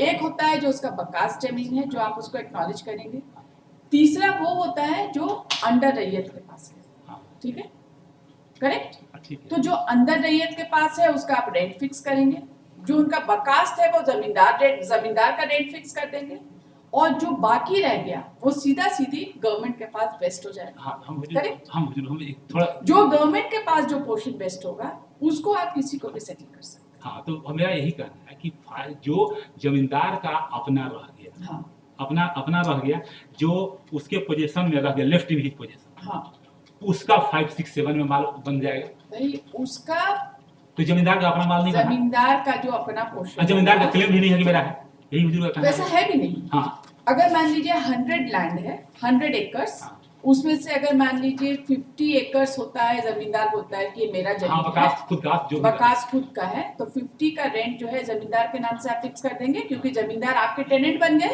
स्टेट के, ठीक है, इंटरमीडिएट खत्म हो गया, वो आपके डायरेक्ट टेनेंट बन जाएंगे, तो उनका आप रेंट फिक्स कर देंगे उसमें, करेक्ट, असेसमेंट ऑफ रेंट हो जाएगा, असेसमेंट ऑफ रेंट हो जाएगा। 5, 6, 7 उसके अलावा दो कैटेगरी और बचेगा, इनके लिए which is again based on zamindari returns. दो कैटेगरी और, इनका क्या है? एक वो कैटेगरी जो रैयत, अंदर रैयत और इधर रिकॉर्डेड रैयत, जो रिकॉर्डेड रैयत, ठीक है, हाँ। उनका जो राइट है, who were actually found in cultivation of the property, physical possession, उसी के लिए 4A में जो उसी के लिए सारा कुछ, हाँ। तो वो मान लीजिए 30% है, तो 30% जो वो लोग होंगे तो उनका स्टेटस रजिस्टर 2 में चढ़ेगा आपके, और उनका जो स्टेटस होगा उसका रेंट आप फिक्स करेंगे, तो उनका जो होगा तो उनका ओपनिंग ऑफ डिमांड का केस होगा ना, ओपनिंग ऑफ डिमांड होगा, करेक्ट। हाँ। अच्छा, उसके बाद जो बाकी जो बचेगा लैंड वो सरकार का हो जाएगा, हाँ, ठीक है, upon payment of compensation to the zamindar. हाँ, वो तो बाकी पोर्शन का कॉम्पनसेशन देंगे, उधर जमींदार का पार्ट है, अपना कॉम्पनसेशन हो गया बात खत्म। लेकिन जिन लोगों को आपने एज ए रैयत एक्नॉलेज करके जमींदारी रिटर्न के ही बेसिस पर, और आपने उनके लिए डिमांड ओपन करके उनको रेंट रिसीट इशू कर दिया, यही कहना है कि ओपनिंग ऑफ डिमांड का कहाँ या कौन चीज ओपनिंग ऑफ डिमांड इन्होंने जो रेंट रिसीट प्रोड्यूस किया, अरे भाई रेंट रिसीट फोर्स्ड है, is it are the rent receipt not based on your records? अब हुजूर इसको हम बता दें। हाँ, बता दीजिए, एक भी बोल दीजिए कि आपने जो रेंट रिसीट इशू किया है that is forged। अब पहले एग्जिबिट 10 पर बता देते हैं। Exhibit 10, any document has to be proved by evidence. Document is not in itself evidence. Document has to be proved. Plaintiff himself has produced his evidence. PW 7 Gopal Das for exhibit the return. What Gopal Das has said, यह क्षतिपूर्ति case number 145354 के पृष्ठ संख्या 49 जो पकड़िया पारा 5 में पड़ रहे हैं, जो पकड़िया मौजा के रिटर्न मेरे द्वारा ब्रह्म प्रकाश दास के द्वारा दाखिल किया गया, जो सूर्य नारायण दास के लिखावट में, वो डिक्लेरेशन के समय जो सूर्य नारायण दास के लिखावट है, जिसे मैं पहचानता हूँ। जबकि क्रॉस एग्जामिनेशन में यही विटनेस कहते हैं, ये जो विटनेस को ई प्रस्तुत किए हैं, इनका विटनेस कहते हैं, जो कटिंग और सारे की बात है। इस पारा 28 में क्रॉस इस रिटर्न पर कहीं कहीं ओवर राइटिंग है, कहीं कटिंग है, ओवर राइटिंग है तथा हस्ताक्षर नहीं। जिस रिटर्न को पर my friend is placing Reliance, उस रिटर्न में इनका ही विटनेस कहा है, his witness pulverise his case, demolish his case, because this witness is not the witness of the defendant.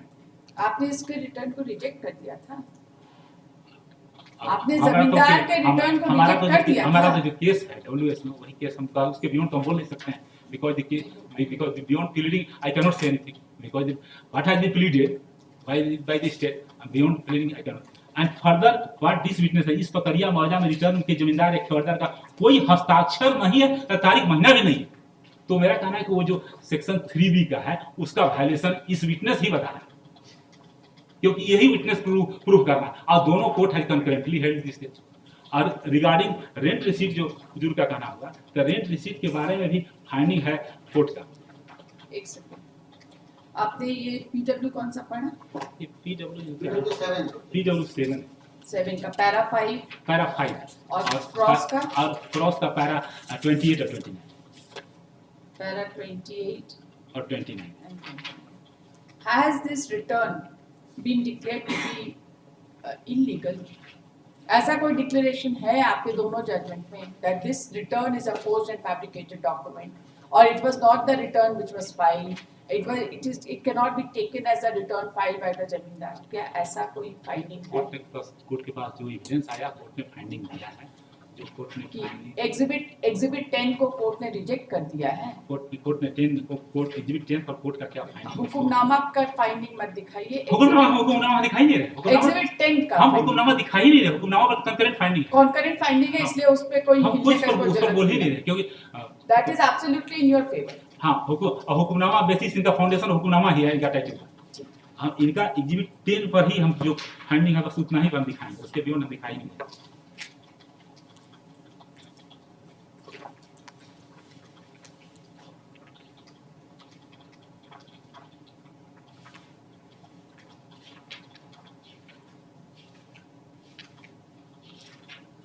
Court का फाइंडिंग है, कोर्ट ऑफ अपील, ठीक है, आप नहीं बोलिए, आप तो बात नहीं है, आप ऑलरेडी, आपको जितना बहस करना आप कर चुके हैं, आपने कुछ बात नहीं। हाँ, इसमें इनका जो फाइंडिंग है कि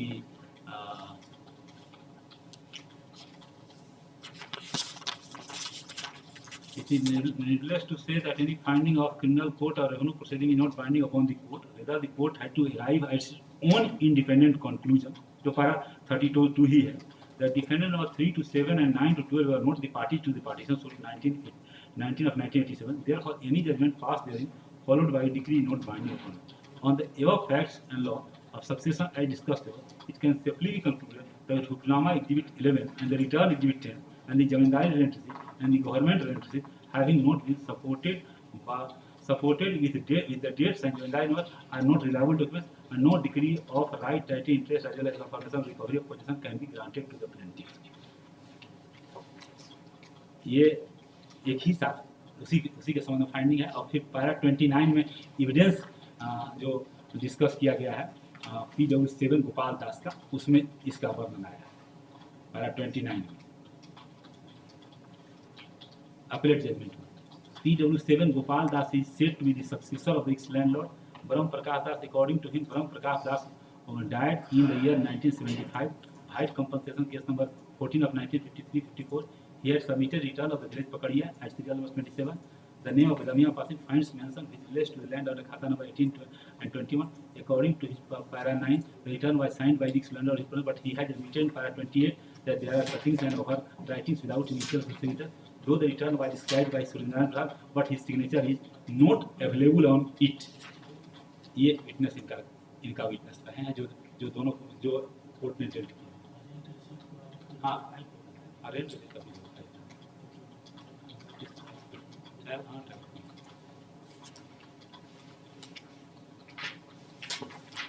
और रेंट रिसीट क्या के बारे में जो आया है उसको हम ट्रायल कोर्ट के जजमेंट में है, हम इसको थोड़ा पढ़ लेते हैं। इन्होंने जो जमींदारी रिटर्न फाइल किया था वो सर्टिफाइड कॉपी फाइल किया था। वही तो सर्टिफाइड है ओरिजिनल, हमको लगता है कि ओरिजिनल जो हम विदाउट अब हम नहीं आपने उसको सर्टिफाइड कॉपी फाइल किया था। इट इज सर्टिफाइड कॉपी, सादा कॉपी, फोटो नहीं, कॉपी क्या है? सर्टिफाइड कॉपी होगा हमको हमें जो लग रहा है जैसा कि उससे लिस्ट ऑफ एग्जिबिट से ही पता चलेगा कि ये जो फाइल जो मंगाया गया था ओरिजिनल प्रतिस्थापित है, जो लिस्ट में लिखा हुआ प्रतिस्थापित, हमको लगता है मंगाया तो उसको एग्जिबिट करा के उसकी कॉपी तैयार करके तब उसको इसमें प्रतिस्थापित किया गया है। तभी एग्जिबिट 10 है ना। हाँ, तभी ऐसा हो सकता है। जमींदारी रिटर्न कौन सा है? 10 नहीं है, नहीं 10 तो है ऑर्डर इन कॉम्पनसेशन तो है वही अच्छा वही है, उसी को कर is it certified copy? List है रिप्लेस्ड कॉपी। रिप्लेस्ड करके तो वो परमिशन होता है कोर्ट का तभी ना। हाँ ऐसा तो नहीं। हाँ रिप्लेस हुआ होगा, वो हम ओरिजिनल को मार्क करके लौटा दिया गया होगा, उसके बाद सर्टिफाइड कॉपी उसका निकाल के जमा किया गया होगा। या नोट हुआ है, कोर्ट का ऑर्डर भी है 28/7/2007 और मेरे पास जो है। अच्छा अब विटनेस ने कैसे कहा है नहीं है तो विटनेस इन्हीं का विटनेस बोले हैं।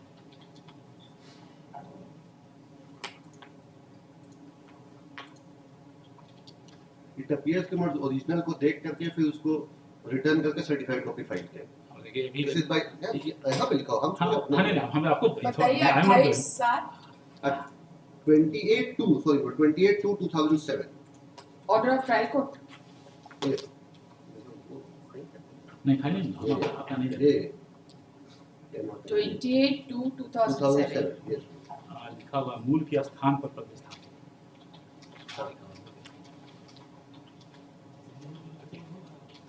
कैसे विटनेस बोला बिना देखे उसको नहीं कहा जा सकता। मूल के स्थान पे मतलब ओरिजिनल रिटर्न और सर्टिफाइड कॉपी ऑफ रिटर्न दो चीज होता है ना। सर्टिफाइड कॉपी फाइल की, सर्टिफाइड कॉपी ले लिए वापस, जैसे रजिस्टर्ड ओरिजिनल डीड को बुला करके नोट्स उसको कंपेयर करके फिर उसको वापस कर दिया गया ओरिजिनल और ओरिजिनल के जगह बदले में certified copy। सर्टिफाइड कॉपी रखी। इसीलिए वो कोर्ट का ऑर्डर है 28/2/7। अब हम तो ये जो आपका देखिए आप जो इस डॉक्यूमेंट को डिसबिलीव किए हैं that is on the basis of exhibit F, जहाँ पे सर्कल ऑफिसर बोला है कि इसमें इनका साइन नहीं है तो ये नहीं है, तो he has raised certain objection in exhibit F, correct? Exhibit F हमारा तो कोई डॉक्यूमेंट्री एविडेंस नहीं है, सिर्फ and except one overall. There is one exhibit F which has been produced. Exhibit F का डिस्कशन देख लीजिए।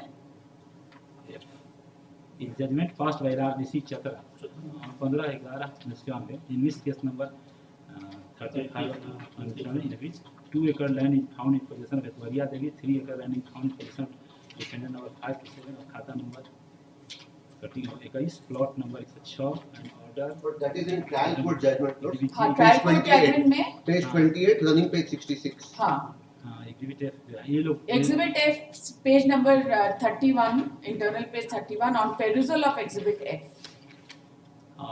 It appears that the learned LRDC has given finding that hukumnama and return of plaintiff has not been verified by compensation case. 31 जो लड़की ये Yes. By Anchal Adhikari, Halka Karmachari, Amin, etc.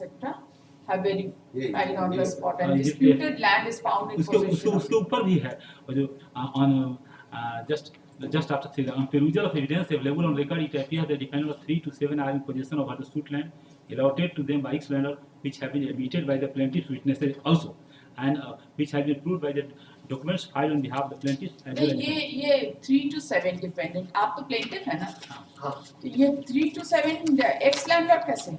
Excellent lot की बात नहीं 3 to 7 ये तो ये है। हाँ तो फिर ये तो एक्स लैंडलॉर्ड तो नहीं दिए ना इनको, इनको तो स्टेट ने दिया है। हाँ तो वो तो एक्स लैंडलॉर्ड हाँ, नहीं record गलत है, ये error गलत of लिखा record, हुआ है। error of record. हाँ। Which has been proved by the documents filed on behalf of plaintiff as well as defendant. Although plaintiffs have filed revenue receipt regarding suit land, but as per exhibit D, यहाँ D है, yeah, it has been stated by the additional collector the revenue receipt number इन्हीं का receipt होगा 16 number मिलाना 16 106 इतना year 1986 87 to 1991 and revenue receipt number इतना have been issued by two continuous volume which creates suspicion.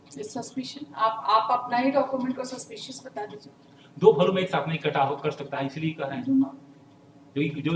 जो findings that has been recorded by the learned trial suspicious forge तो नहीं बोला है ना, सस्पिशियस बोला है। जो लिखा हुआ है उसके बिलोंग जो है recording is there is no conclusive finding, खाली suspicious by the learned trial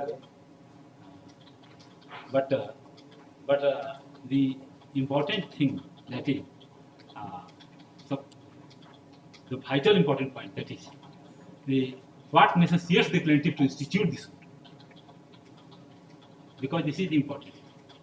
Prem Kumar because your ladyship has just because you have handed over the possession to the private respondents. meaning They have been found in possession of the property, isn't it? yes They have been found in possession of the property. possession. They have been found in possession. On They that basis, have been found in possession. On that basis, they are. On that basis, they are saying that I have an independent title. And the land has been settled. Once the case of Prem Singh, your ladyship has also discussed in several judgments. Your ladyship has just posed the query regarding limitation because he has not cleverly drafted deceptive nature of pleading. Had he challenged had the plaintiff challenged that deed and seeking invalidation of those, the limitation will come into play. And recently, your ladyship has decided in some Mahto case, recording the judgment of Prem Kumar. रोज प्रेम हाँ, कुमार हम उस पर गाना सुनते हैं। I have gone through it. That's why I am saying. Prem Singh का गाना रोज चलता है। That's why because I have gone through it. In that case, Mr. Sharma, SK Sharma, if you are, कौन सा जजमेंट है हमको याद नहीं। वो तो हम लाए थे। लाए हैं तो हाँ, है। हालांकि इसमें लिमिटेशन का इशू भी था, इसलिए लेकिन हम उसको लिमिटेशन का इशू हर एक केस में। हाँ, इसलिए हम लाए हैं, हालांकि उस जजमेंट को हम लाए हैं, हुजूर का जजमेंट हम लाए हैं, ठीक कॉपी करके हम लाए हैं। प्रेम कुमार को इसमें हुजूर ने डील किया।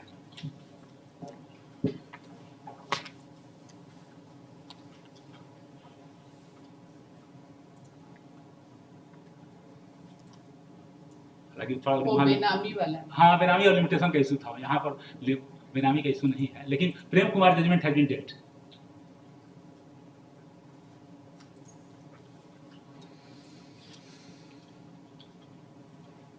क्योंकि अगर ये उठाते तो इनका लिमिटेशन आता, क्योंकि 60-61 का। मिस्टर एसके शर्मा का आर्ग्यू किया हुआ केस है, वो केस हारे हैं, ये बिना सुप्रीम कोर्ट के सकी होगा क्या? अभी तो मई का है। इसलिए जो चीज हाँ, तो अभी हम उस पर हमने आई जस्ट और that judgment that has been passed by your ladyship that I what necessitates and just what necessitates we will see मैंने आपका आर्गुमेंट सुन लिया है। what और necessitates आपने जो ये अपना सबमिशंस फाइल हाँ, किया है हाँ। इसको थोड़ा सा प्लेस कर देंगे, ठीक है?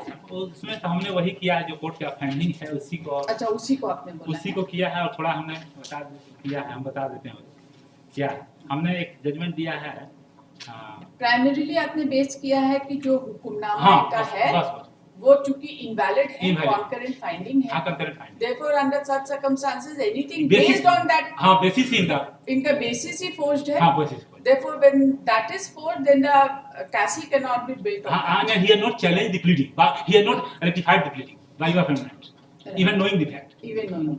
तो आपका कहना है कि हुक्मनामा का फाइंडिंग है, तो हाँ। इसीलिए in that circumstances. because the And apart from that, आपका ये है कि इनका डॉक्यूमेंट नहीं चैलेंज किया है, therefore it is barred. हाँ, हमने जजमेंट दे दिया है, जो पहले ही हमें दे दिया, कॉपी भी इनको हमने दे दिया है। आप बताइए क्या बोल रहे हैं? 3 to 7. You are adopting the argument of the state? Yes. Anything else?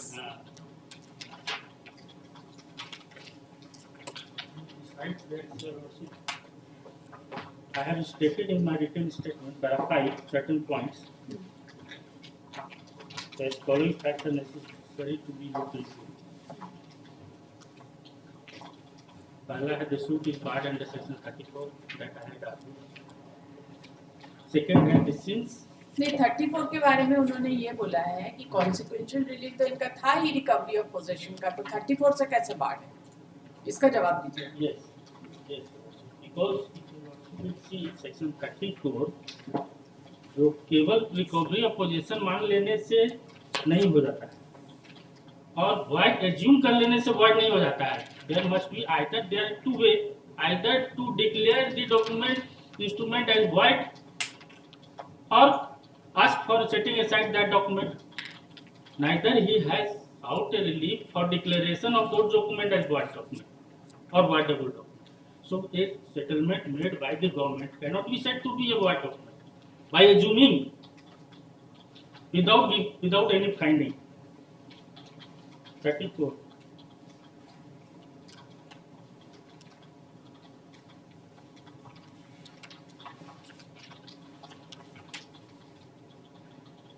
Discretion of court as to declaration of status of or right.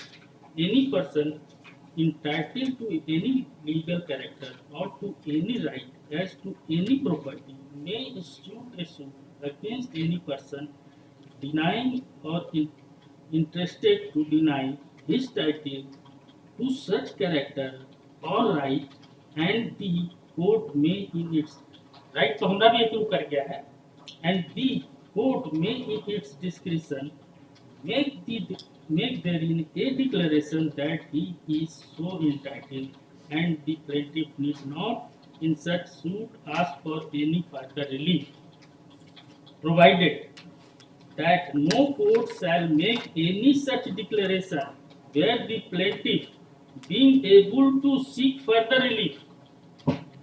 So either he should ought to have sought a relief to for declaration of this settlement as void, or for setting और say that it is not binding on you, on or say not binding on me, or he may ask for setting aside this settlement that has not been done to save the limitation. So any further relief than mere declaration of title omits to do so. He omitted to do so. So the suit is no suit, no decree can be passed in favor of the petitioner and plaintiff under section 34. One judgment I have cited here also. In Supreme Court. Now second, since the settlement has been done in favor of Bhuneshwar Lal Agrawal in the year 1960, so far as the original dependent number 3 is concerned, and exhibit E and F I am relying upon of my document, the circle of such document, who said in the year 1960 that the land has been found in possession of Bhuneshwar Lal Agrawal. 1960 में भुवनेश्वर लाल अग्रवाल के position में पाया गया था, then and therefore it has been settled in favor of Bhuneshwar Lal Agrawal, who sold it to Chunnu Devi, and I purchased from the Chunnu Devi in the year the settlement was done by the state, by the state in the year 1960-61, who sold the land to Chunnu Devi in the year 1978, and the original dependent number 3 purchased the land from Chunnu Devi through registered sale deed number 135 dated 7/1/1991. So the land was in possession of the party dependent since 1960 and got her name mutated in the revenue record, and the settlement in favor of dependent number. Now since I am also appearing for the dependent number 5 to 7, so I have stated that dependent number 5 to 7 was made in the year 1986-87. ये तो उनका direct है, खड्डे नहीं है, सरकार के द्वारा हुआ है.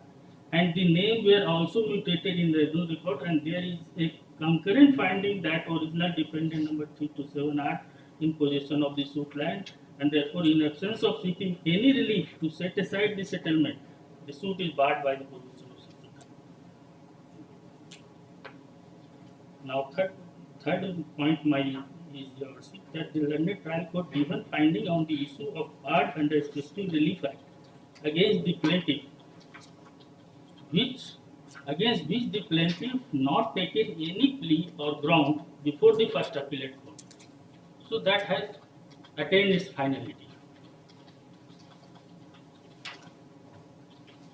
So the issue of art under specific act is attained its finality.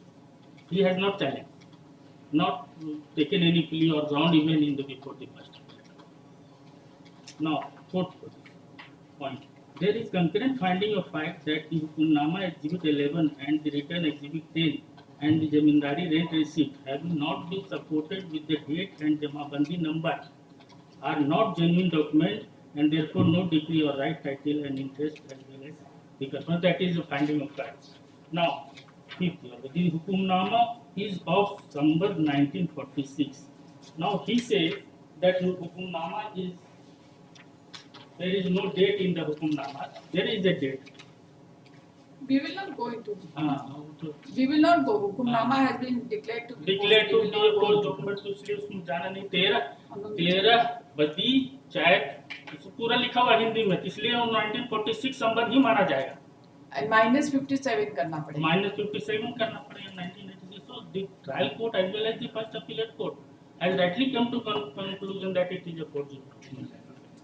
उसमें तो लॉन्ड आउट भी नहीं होंगे और प्लेंटिफ नंबर 1 जो कि अपीलेंट है यहाँ पर और PW1 थे उन्होंने कहा कि मेरे सामने हुक्मनामा दस्तखत हुआ हम 25 साल के थे उस समय अगर उनका बात 1946 इंग्लिश कैलेंडर भी जोड़ा जाएगा तो 25 साल के नहीं थे उस समय 10 साल के क्योंकि जब डिपोजिशन 2006 में दे रहे थे तो उस समय अपना उम्र उन्होंने 70 साल लिखवाया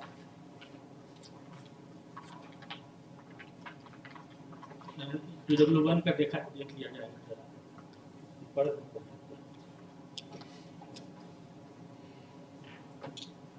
PW1 का 2-3 पैराग्राफ बहुत इम्पोर्टेंट है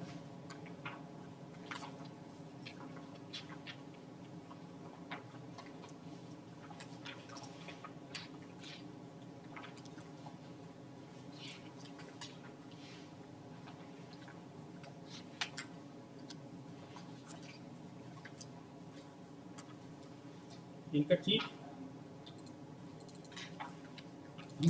क्रॉस एग्जामिनेशन में आया PW1 ने किया है एग्जिबिट.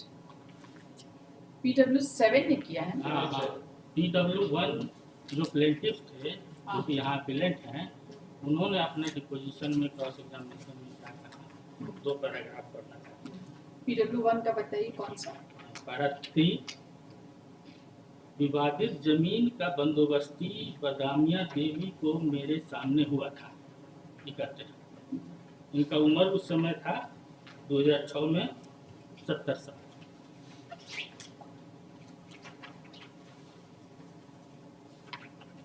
हुआ था जमींदार को सलामी के रूप में 100 रुपया दिया गया था 1946 संबंध में बंदोबस्ती हुआ था वो भी ये नहीं कहते हैं कि 1946 इंग्लिश कैलेंडर में 1946 स्पेसिफिकली बोल रहे हैं कि संबंध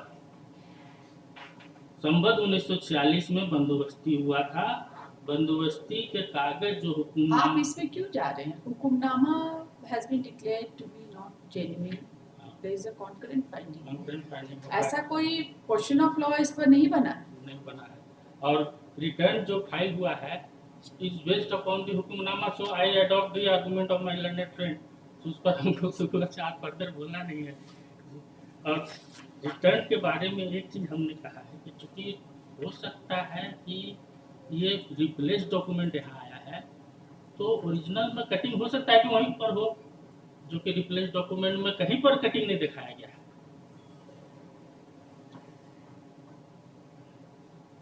और तीसरा मेरा सबमिशन ये है पैरा 7 में हमने लिखा है कि रिप्लेस डॉक्यूमेंट है रिप्लेस डॉक्यूमेंट में वो there might be a mistake on their part who has prepared the true copy by omitting to cross और making a cutting over the relevant portion of the आपका trial court का degree कब file किए हैं आप. जरूर किया होगा उसके बिना तो डिफेक्ट ही नहीं रिमूव होता है. डिक्री है मेरे पास।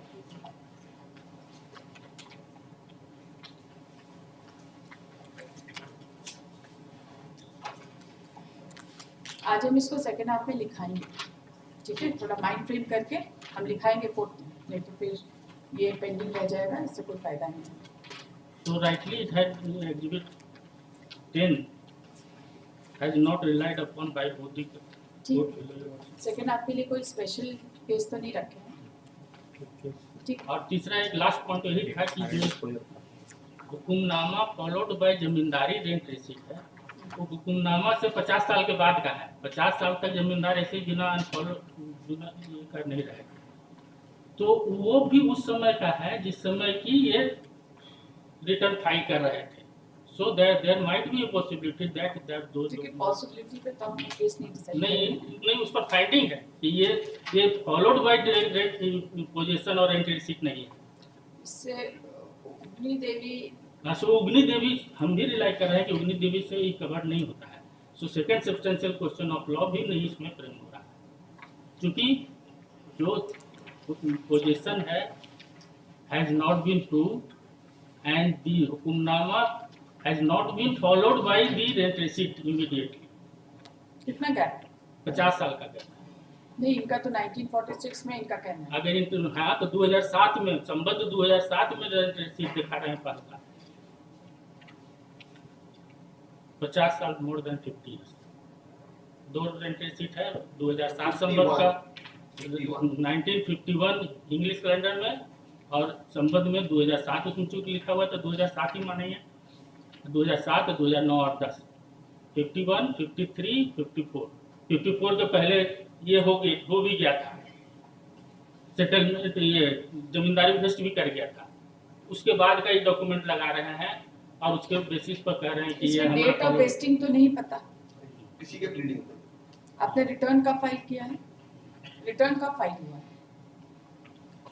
जो आपका एग्जिबिट 10 है वो कब का है?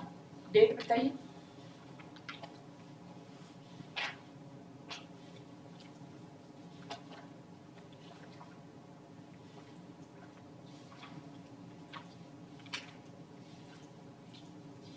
आपने 51, 53, 54 का आप रेंट रिसीट बता रहे हैं, ठीक है ना? दिस इज बाय जमींदार। बाय जमींदार। जमींदार आपका वेस्टिंग का डेट बताइए।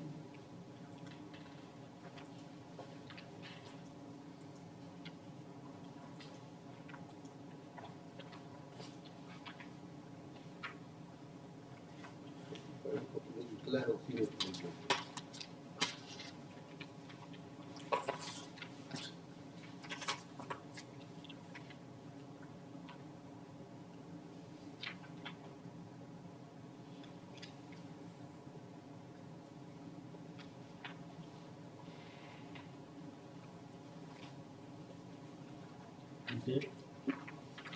एग्जिबिट 10 का डेट क्या है? इस पे डेट का मेंशन नहीं है, मतलब अनडेटेड डॉक्यूमेंट। नहीं अनडेटेड। और उसमें हम लोग के सर्टिफाइड कॉपी में लिखा हुआ है मूल अस्पष्ट, और उसके बाद ये बनाया गया है रिप्लेस्ड कॉपी।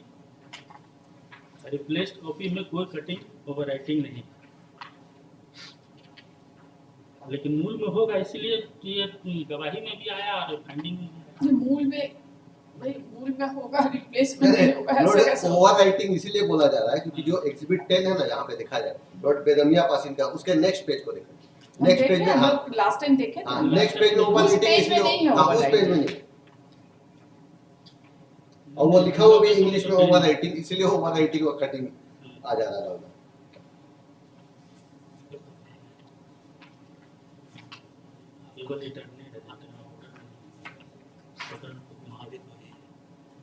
ऑर्डर वाला कंपनसेशन केस का नंबर से पता चलेगा। कंपनसेशन केस नंबर जो है वो 53 54 है।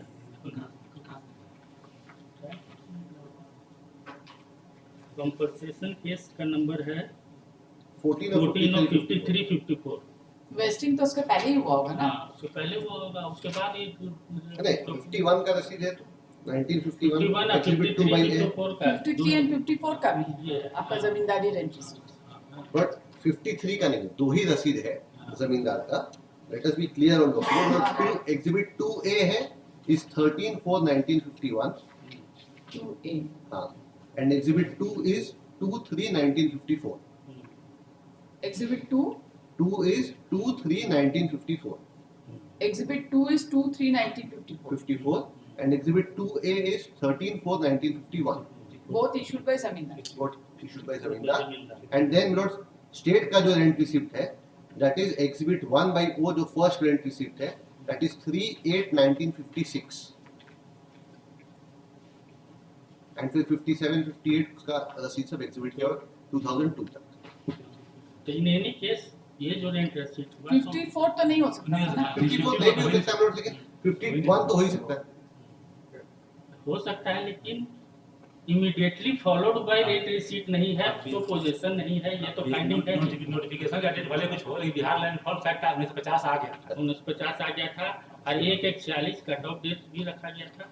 उसके पहले का जो नहीं, 1/46 4H के लिए सर. 4H के लिए मतलब 50 के पहले का भी कानून को बता दीजिए 46. नहीं, तो ये तो पूरा तरह से साबित है ना, प्रूव्ड है कि दैट डॉक्यूमेंट कंटेन दी संवत 1946 13 बदी 4 2006 to 1996 ईयर दिन महीना 7 दिन.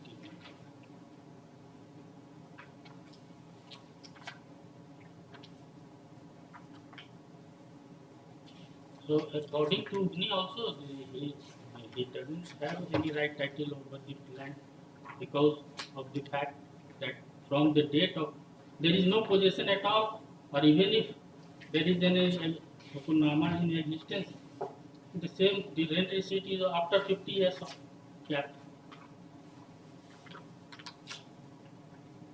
विदाउट पोजेशन एग्जिबिट 10 है, विदाउट पोजेशन सरकारी रसीद हो गया. बिना सेटलमेंट आप लोग का सामने कम से कम आपका सबमिशंस तो जरूर लिखाएंगे. फाइंडिंग वाले हैं फाइंडिंग, लेकिन सबमिशंस आप लोग का जरूर लिखाएंगे. अभी दिखाएं. सेकंड आप लिखाएं. whatever is convenient to Lord. Second आप लिखाएं. We will need a short break from here. Lord. We will put our juniors because दूसरा कोर्ट में भी है, वो लोग आप रहेंगे. अपने जूनियर को लगा दीजिए. नहीं, हम रहेंगे, हम रहेंगे, हम. रिव्यू नहीं सुनेंगे. हाँ, कोई रिव्यू नहीं सुनेंगे. No, आपके no, सामने लिखाएंगे. No एरर होगा तो बाद में रिव्यू मत बोलिए. no further argument. नहीं तो आपका आर्गुमेंट अभी दिखा देते हैं. इसमें क्या है? चलिए लिखिए. Second appeal number 380 of 2017 for the learned counsels appearing on behalf of the appellants. This appeal has been filed. हमको ट्रायल कोर्ट का डिक्री दीजिए. ट्रायल कोर्ट का डिक्री दीजिए. Has been filed against the judgment dated 30/3/2012. Judgment के साथ लगा कोई बात नहीं. Within bracket, decree dated 12/4/2012, bracket close.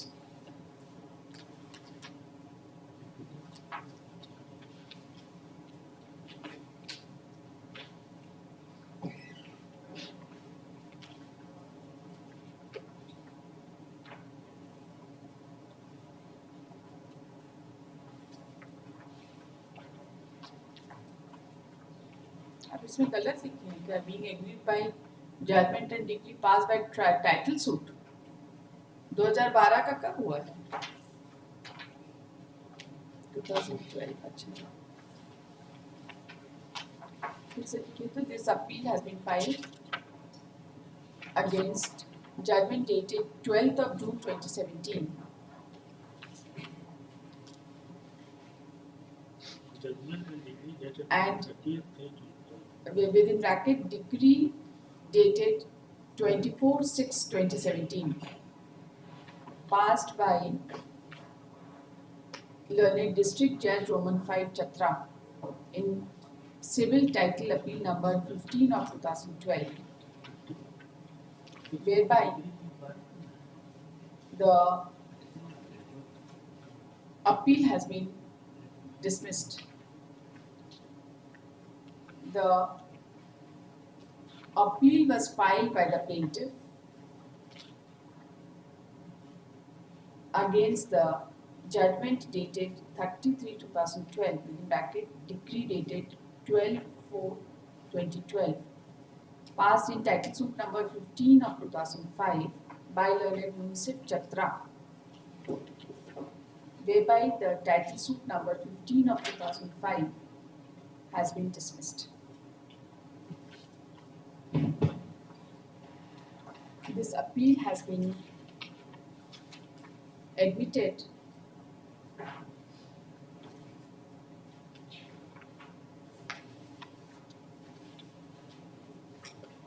by order dated 22nd October 2019, whereby following substantial questions of law were framed. Subsequently, during the course of hearing, one more substantial question of law has been framed by order dated 20th March 2025. That is, whether the suit was barred by the provisions of Section 31 and 34 of Specific Relief Act. However, the learned counsel for the appellant has submitted that Section 31 of the Specific Relief Act has nothing to do with the present case. Correct? Yes.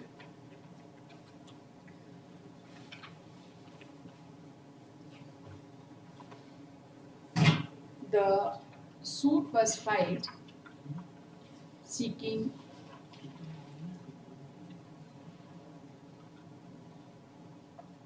declaration of plaintiff's right, title and interest over the suit land shown in Schedule A after adjudication. A further relief was prayed for by the plaintiffs that the plaintiff's possession over the suit land be found and confirmed, and if the plaintiffs be found dispossessed during the pendency of the suit,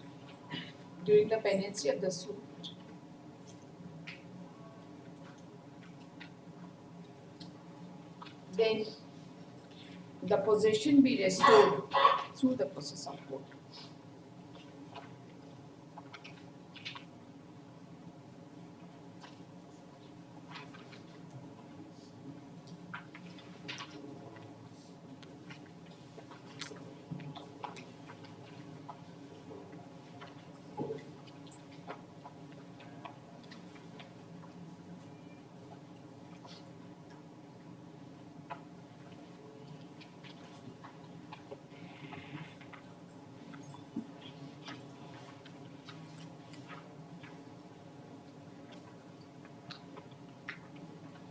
The learned counsel for the appellant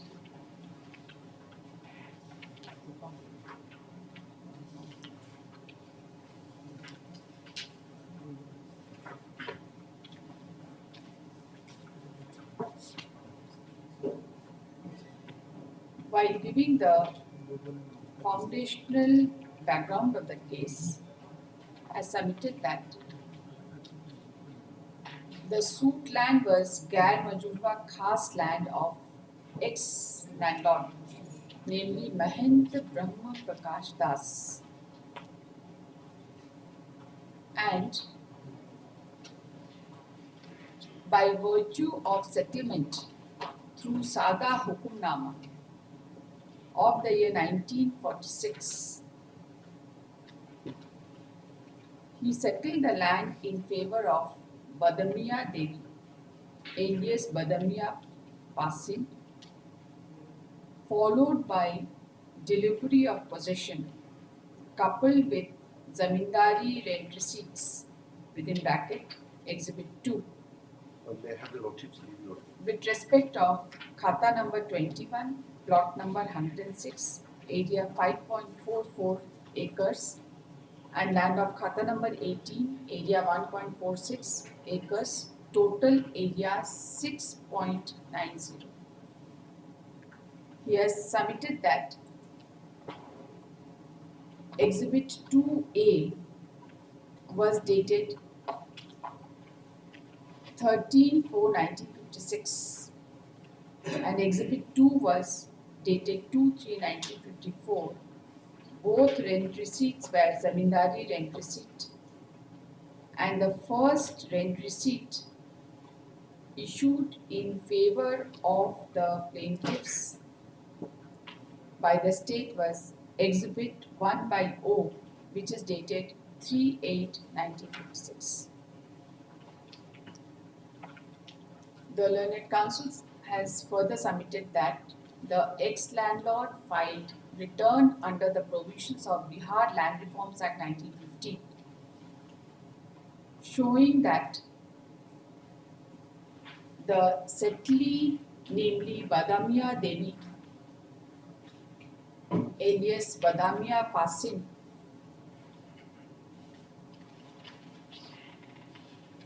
was in possession, and the state authorities, placing reliance upon the said return, assessed the compensation payable to the zamindar by compensation case number 14 of 1953-54, and the said was exhibited as Exhibit 10. He has further submitted that the settlee Badamia Devi continued in possession and got her name mutated, and the state issued rent receipts in her favor by Exhibit 1 series.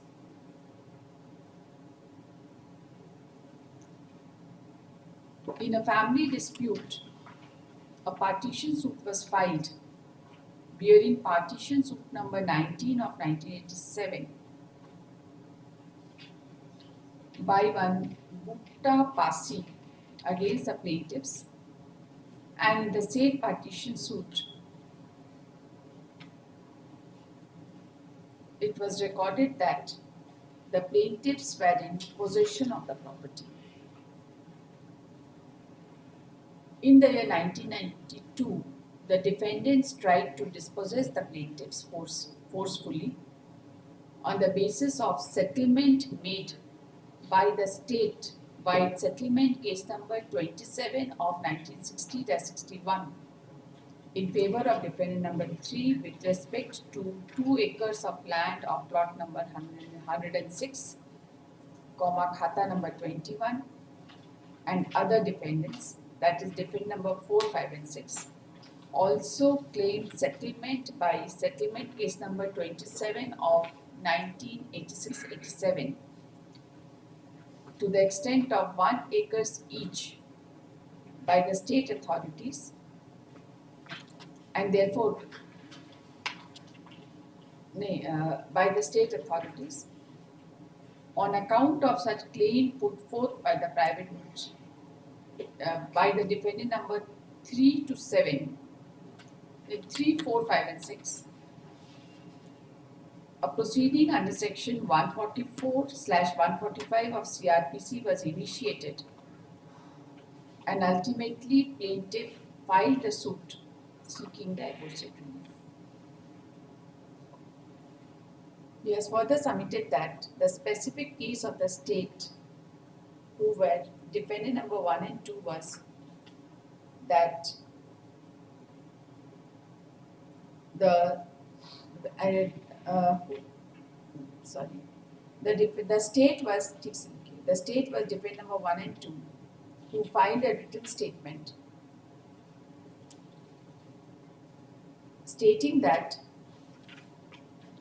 admitting that the suit land was Gair Majurba Khas land of ex-landlord. However, the state denied the fact that the settlement was made by ex-landlord in favor of Badamia Devi alias Badamia Pasin, and stated that it was not correct to say that her name was mentioned in the return.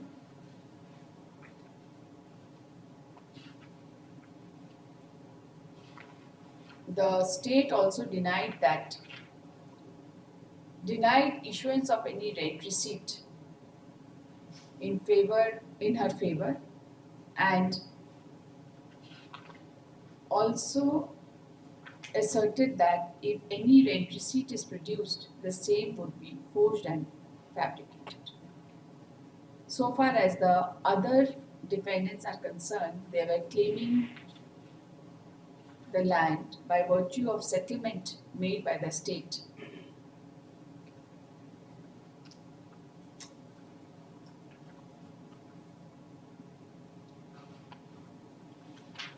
The Learned Council has submitted that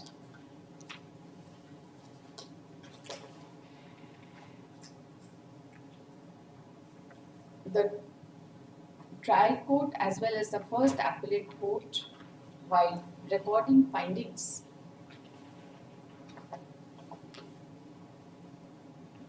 has not at all considered Exhibit 10, that is the order passed in compensation case number 14/5354, where the name of ancestors of the appellant/plaintiff was mentioned,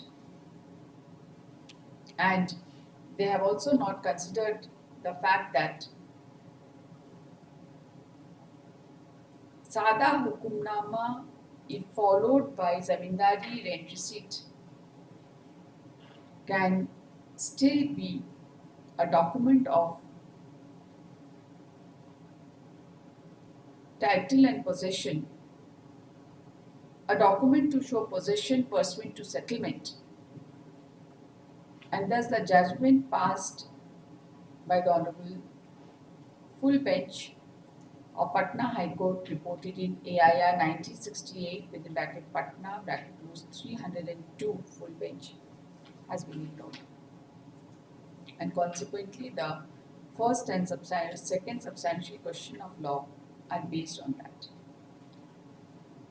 With respect to the first substantial question of law, the Learned Council has submitted that plaintiffs are claiming suitline on the basis of settlement by way of hukumnama coupled with delivery of possession and issuance of rent receipt by the ex-landlord, and after vesting the return which was filed by the ex-landlord, on the basis of which the compensation was assessed by the state authorities within bracket Exhibit 10 bracket close under the provisions of Bihar Land Reforms Act 1950 was duly accepted. In the said return, the name of Badania Pasil is clearly mentioned with respect to the land which was settled by the ex-landlord through within bracket Exhibit 10. And the same was followed by mutation and issuance of rent receipts by the state authorities.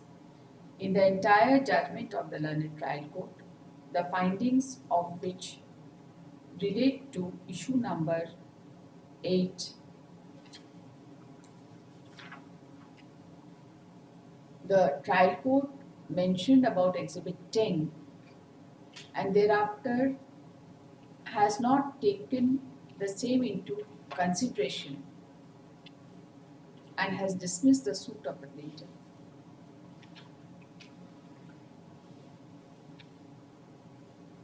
The trial court has, having not dealt with Exhibit 10, has not given any finding regarding Exhibit 10.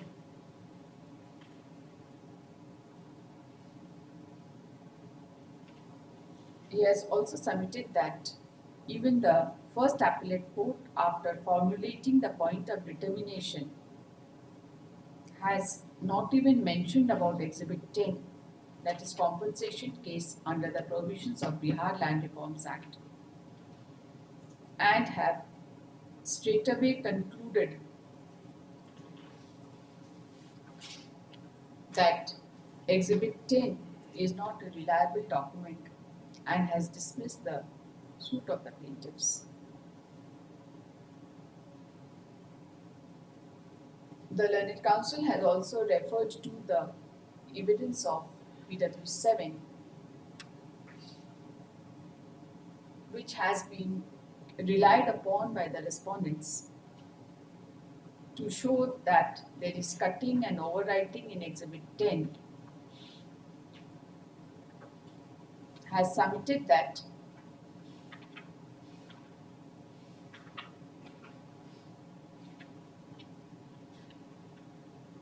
the trial court, that the Learned First Appellate Court has specifically recorded that PW7 had no correct knowledge of the relevant fact and he is not a reliable witness. The Learned Counsel has also submitted that from perusal of Exhibit 10, it can be seen that there is no cutting or overwriting so far as it relates to the suit property involved in this case.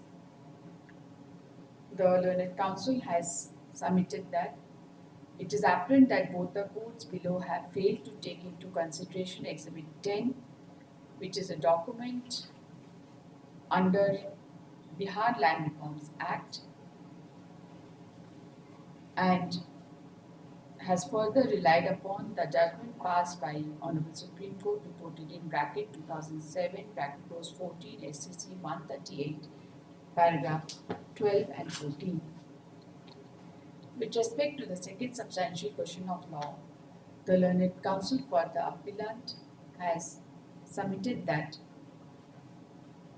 the claim of the plaintiff is based upon hukumnama coupled with delivery of possession and issuance of rent receipt by ex-landlord, and after vesting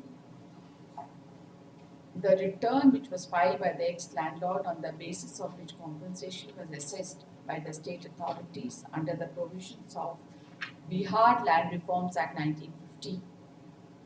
He has referred to the judgment passed, a judgment reported in AIR 1968, Patna 302, full bench, para 10, which is the judgment referred to in the substantial question of law itself, and has submitted that it has been held that valid rayati interest can be claimed by hukumnama coupled with delivery of possession and issuance of rent receipt by the ex-landlord, and has further relied upon the judgment reported in bracket 2005 bracket close 3 JCR 211 Kalra, Kharia and others versus Bhairo, Nagarsia and others para 5 and 8.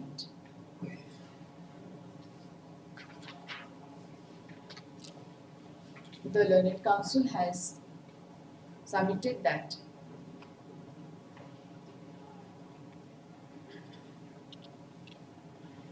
in the case at hand, the return filed by ex-landlord bearing the name of settlee has been clearly mentioned, and the state authorities placing reliance on the same return, having assessed the compensation in favor of ex-landlord, Exhibit 10, by compensation case number 14 of 1953-54, followed by mutation and issuance of rent receipt by the state since 1956 within bracket Exhibit 1/0 till 2002-03 within bracket Exhibit 1, which shows possession of the plaintiff over the wetland till the year 2002. And thus, it can be easily seen that the plaintiffs were in possession over the suit land since 1946, that is date of settlement. He has submitted that the filing of return by ex-landlord and assessment of compensation by state authorities is done under the provisions of Section 5, 6, 7 and 8 of Bihar Land Reforms Act. And the orders passed under Section 5, 6 and 7 of Bihar Land Reforms Act are appealable order. But neither the state nor anybody else had filed any appeal under Section 8 challenging Exhibit 10 and therefore Exhibit 10 has attained finality. The learned counsel has submitted that both the courts below have dismissed the suit on the ground that Hukumnama within bracket Exhibit 11 bracket close is not a genuine document, only for the reason that Samvat SAM BAT is mentioned in the state Hukumnama, and for this sole reason the courts have held that the document is not genuine. He submits that had both the courts taken into consideration Exhibit 10, that is compensation case, which was initiated on the basis of return submitted by ex-landlord,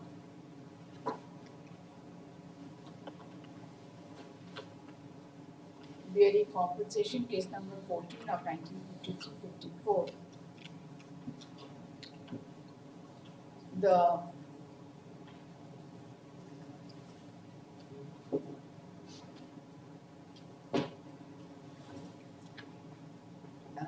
same fortifies the case of the plaintiff with respect to the grant of Hukumnama within bracket Exhibit 11 coupled by delivery of possession and issuance of zamindari receipt,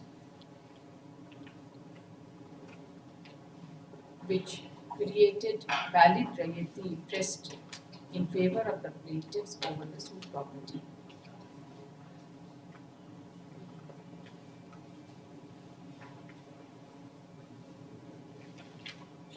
The Hukumnama was for two kathas, that is khata number 18 and khata number 2 khatas, kathani, 2 khatas, that is khata number 18 and 21.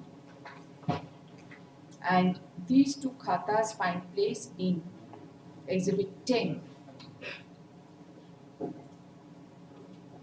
The learned counsel has relied upon the judgment passed by Honorable Patna High Court, reported in AIR 1986 Patna 302 and para 10 and 2005 with the bracket 3 JCR 211 para 5 and 8.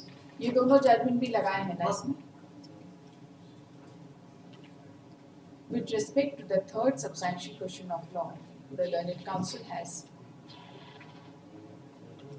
submitted that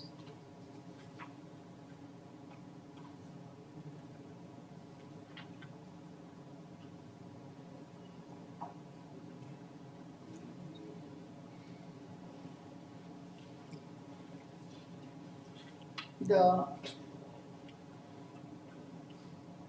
plaintiffs were in possession of the suit land from the date of settlement, that is 1946 onwards, and the possession of the plaintiff was more than 50 years. The state government, that is defendant number 1 and 2, was having no right, authority or jurisdiction to settle the land to defendant number 3 to 7, and therefore the settlement made in favor of defendant number 3 to 7 by defendant number 1 and 2 was void and without any authority or jurisdiction over the land in question. It is submitted that it is well settled that even a decree or registered document which is otherwise ab initio void need not be set aside.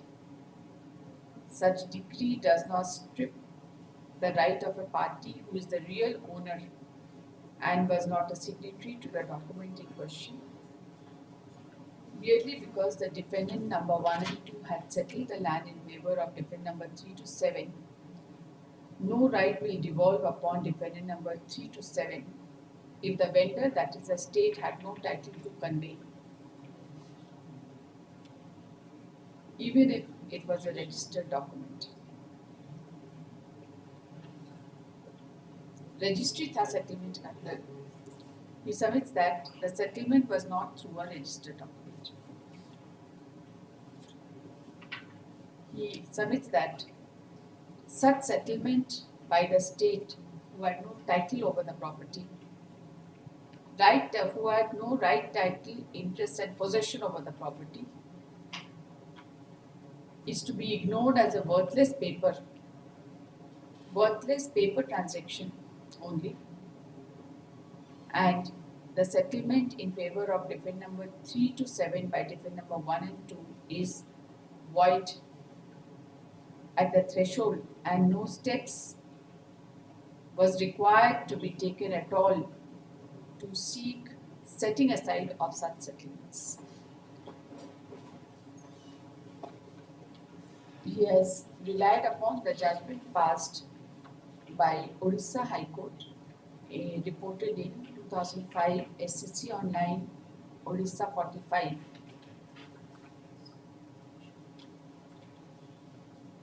And has submitted that it has been held that if the deed is void at the threshold, no steps need be taken to set it aside, as the vendor may not have any title to convey. He has also relied upon the judgment passed by Honorable Delhi High Court in the judgment of Surinder Kaur versus Ram Narula and others, decided on 4th of January 2016, to submit that if a person does not have authority to execute a deed or have such authority, or having such authority under certain circumstances which did not exist, executes a deed, it is not necessary to challenge the same. It can be treated as a non-existent document. The Learned Counsel has also submitted that the law as to whether any document is required to be challenged or not has been ultimately settled by the Honorable Supreme Court in Prem Singh and others versus Birbal and others, and has referred to paragraph 16 of the said judgment to submit that it has been observed that when a document is void ab initio, a decree for setting aside the same would not be necessary, as the same is non-est in the eyes of law, as it would be a nullity. He submits that in view of the aforesaid pronouncement of judgment by the Honorable Supreme Court in the case of Prem Singh Supra, there was no need to challenge the settlements made in favor of the defendants in favor of defendant number 3 to 7 by defendant number 1 and 2. That is all. But one more submission that was what I stated in page 21. Yes. The Learned Counsel has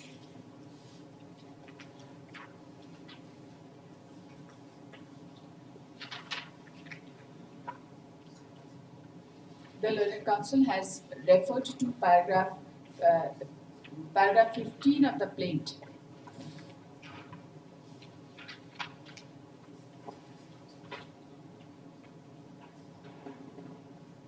And has submitted that a specific plea was taken that the settlement made by the state government in favor of the private response is not only illegal,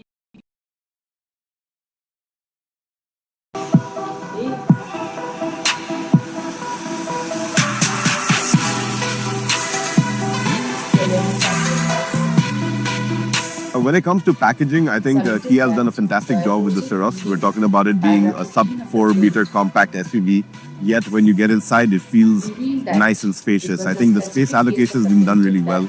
The rear seat, the fact that you can move it, you can recline it, it gives you that added flexibility to stay comfortable on board. Just keeping in mind everything that a customer would be looking for is what Kia seems to have just hit straight on the head and achieved with the interiors. Then in that situation, the court is prohibited from making Kia, any such movement that inspires. Submits that in the present case, the plaintiffs file a case seeking declaration of right title and interest, and the plaintiff also prayed for recovery of possession, and therefore it cannot be said that the suit was barred by section 34 of the Specific Relief Act. It admits that not only the relief was seeking confirmation / recovery of possession if the plaintiff is not found in possession of the suit property. Yes, ये 73 वाला judgment? But 73 वाला judgement है कि इस case में खाली declaration मांगे थे, रिकवरी ऑफ पोजीशन नहीं मांगे. He has relied upon the judgment passed by the Honorable Supreme Court reported in bracket 1973 bracket close to SCC 16, and has submitted that although the same case relates to the previous Specific Relief Act as it stood prior to 1963, but in the said case only a declaration was sought, and therefore the Honorable Supreme Court was of the view that the suit was not maintainable. 2025 में अगर आप 7 seater के साथ CNG car खरीदने वाले थे तो भाई आपके पास दो ही ऑप्शन था, या तो आप मारुति अर्टिगा सीएनजी खरीदते या फिर टोयोटा की रोमियोन खरीदते। लेकिन अब आपके पास 3 ऑप्शन होने वाला है क्योंकि किया कारेंस बहुत जल्द सीएनजी में लॉन्च होने वाली है। तो भाई इसकी लॉन्च डेट कब है, इसका प्राइस क्या रहने वाला है और आपको इसमें कौन कौन से फीचर मिलेंगे, इसकी माइलेज क्या रहने वाली है, स्पेसिफिकेशन क्या रहने वाला है, सारी डिटेल आपको इस वीडियो में मिलने वाली है। इसलिए वीडियो के साथ बने रहें, वीडियो को लास्ट तक जरूर देखें और वीडियो अगर आपको पसंद आता है तो प्लीज लाइक शेयर सब्सक्राइब करना ना भूलें। तो सबसे पहले आप ये जान लो कि किया मोटर्स किया कारेंस को क्यों लॉन्च कर रही है, क्योंकि ये एक फीचर समृद्ध और किफायती एमपीवी के रूप में इसको पेश करेगी, जिससे जो लोग 7 सीटर में फीचर के साथ साथ माइलेज भी चाहते हैं उनको थोड़ी सी राहत मिले। किया कारेंस सीएनजी की अगर हम स्पेसिफिकेशन की बात करें तो इसमें आपको लेंथ 4540 mm देखने को मिल जाएगी। इसकी विड्थ होने वाली है 1800 mm की, हाइट रहेगी 1708 mm की और इसका व्हील बेस आपको 2780 mm देखने को मिल जाएगा। वहीं ग्राउंड क्लियरेंस इसमें आपको बहुत अच्छा देखने को मिलने वाला है। इसमें आपको 195 mm का ग्राउंड क्लियरेंस देखने को मिलने वाला है, जिससे अगर आप इसे पथरीले रास्ते पर या फिर ग्रामीण सड़कों पर आप कहीं भी चलाएंगे तो आपको कोई भी दिक्कत नहीं होने वाली है। इंजन और पावर की बात करें तो इसमें आपको लगभग 1400 सीसी का इंजन देखने को मिलने वाला है। मैनुअल और ऑटोमेटिक दोनों गियर के ऑप्शन होंगे और इसकी अगर हम पावर की बात करें तो 140 PS की पावर 6000 RPM पर और इसकी मैक्सिमम टॉर्क 242 न्यूटन मीटर की 1500 और 3200 RPM पर देखने को मिल सकता है। और इसमें आपको 4 वाल्व देखने को मिल सकते हैं, यानी आप 4 सिलेंडर वाली कार कह सकते हैं। सीटिंग कैपेसिटी की बात करें तो इसमें आपको 7 सीटिंग कैपेसिटी देखने को मिल जाएगी, 3 रो के साथ 5 डोर आपको मिल जाएंगे। कारेंस सीएनजी में आपको अच्छा खासा बूट स्पेस मिलने वाला है, 216 लीटर का बूट स्पेस देखने को मिल जाएगा। और इसके अगर हम ब्रेकिंग और सस्पेंशन की बात करें तो इसमें आपको फ्रंट ब्रेक डिस्क मिल जाएगी, रियर ब्रेक डिस्क मिल जाएगी। और इसके अगर हम थोड़ा सा व्हील और टायर की बात करें तो देखो इसमें आपको कंपनी फिटेड एलॉय व्हील देखने को मिल जाएगा, स्पेयर व्हील भी आपको देखने को मिल जाएगा। और कंफर्ट एंड कन्वीनियंस की बात करें तो रियर सीट रिक्लाइन मिल जाएगी आपको और इसमें आपको की इन रिमाइंडर देखने को मिल जाएगा, लगेज लैंप देखने को मिल जाएगा और सर्विस रिमाइंडर जैसे बटन आपको देखने को मिल जाएंगे। रियर एसी वेंट मिल जाएगा। रियर एसी के साथ साथ आपको इसमें डिफॉगर, पावर स्टीयरिंग, स्पीड बैलूम, competition, keyless entry, air conditioner, मतलब कि कंफर्ट और कन्वीनियंस में भी आपको अच्छे खासे फीचर देखने को मिल जाएंगे। और एक्सटीरियर फीचर की बात करें तो इसमें आपको एक्सटर्नली एडजस्टेबल ओआरवीएम देखने को मिल जाएंगे, फोल्डेबल रहेंगे जो कि काफ़ी अच्छा आपको मिलने वाला है। और इसमें आपको भाई एलईडी टर्न इंडिकेटर देखने को मिल जाएंगे, इनके लिए मिलने वाले हैं। इन फ्यूचरिस्टिक अगर कोई 7 सीटर है तो वो है किया की कैरेंस। और भाई जो रही लॉन्च डेट की बात, तो भाई कंपनी ने अभी कोई ऑफिशियल लॉन्च नहीं किया है, ये अनुमान के द्वारा ही बताया गया है कि भाई किया कैरेंस की सीएनजी आ सकती है। जैसे ही इसकी कुछ ऑफिशियल न्यूज आएगी हम वीडियो बनाकर तुरंत डालेंगे। In favor of the zamindar is concerned, the assessment order by itself does not reveal that rent of the plaintiff was ultimately fixed. If the rent of the plaintiff was fixed, it ought to have been done by virtue of some order passed by the competent authority. he has submitted that the plaintiff has failed to bring on record the basic documents to claim title over the property, and hukumnama has been found to be not a genuine. And witness of the plaintiff himself falsified. PwC. He has also submitted that the weakness of the case of the plaintiff is substantiated by none less than the witness produced by the plaintiff, that is PW7. In paragraph 5 of the evidence in chief, he has stated that hukumnama was prepared in his presence. ये बोले हैं ना, check कर. नहीं वो PW1 वो PW1 7 I'm not correct. PW7 बताइए, para 5 का बता दीजिए please.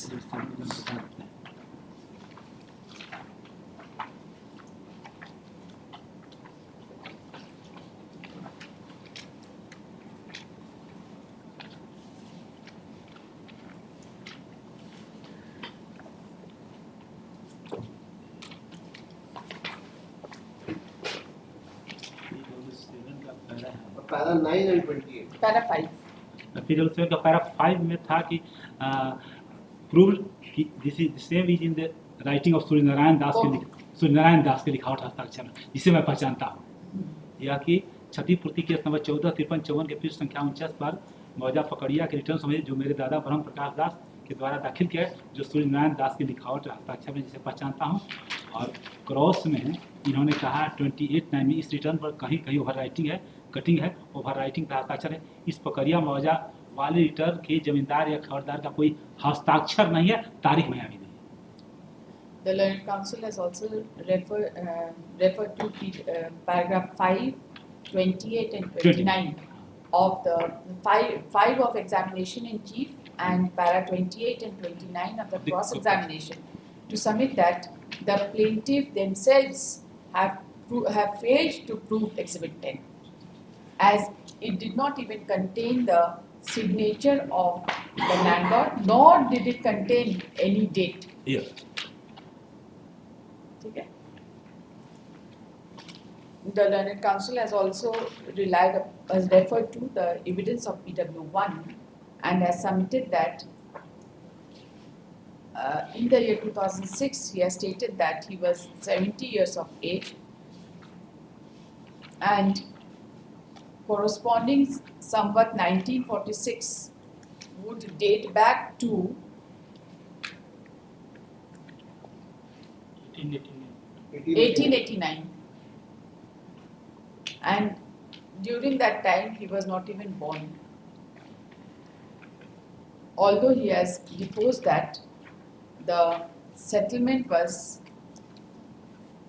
signed by the ex-landlord in his presence. यही है ना? यही।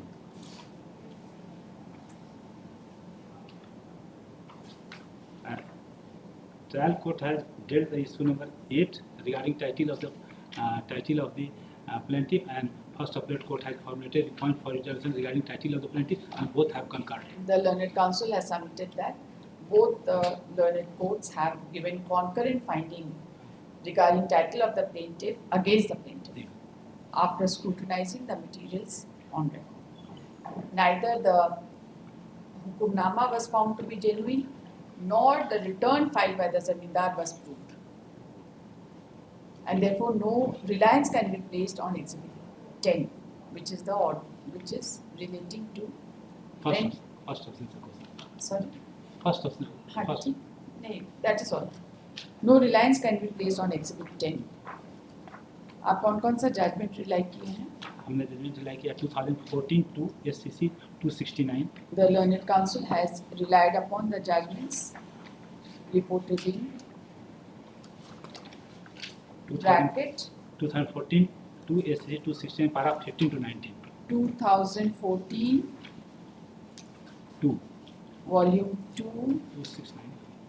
SCC 269 para 15 to 18 Yes, madam. to submit that the plaintiff has to make out a clear case to establish his claim, and weakness of the defendants will not be a ground to decree the suit. The He has further, on the same point, he has relied upon the judgment passed by the Honorable Supreme Court reported in 1964 SCC online SC 313 corresponding to AI 16. corresponding to AIR 1965 SC 1506 para 8. Alright.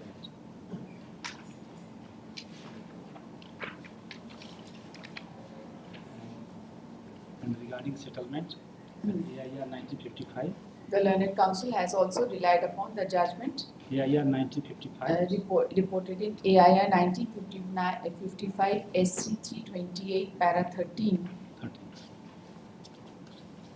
And the same has been relied by the Honorable Supreme that to submit that unregistered hukumnama is an inadmissible piece of evidence, and has also relied upon the judgment reported in 2022 within bracket 4 bracket close JBCJ 291 Para 21. within bracket High Court para 21.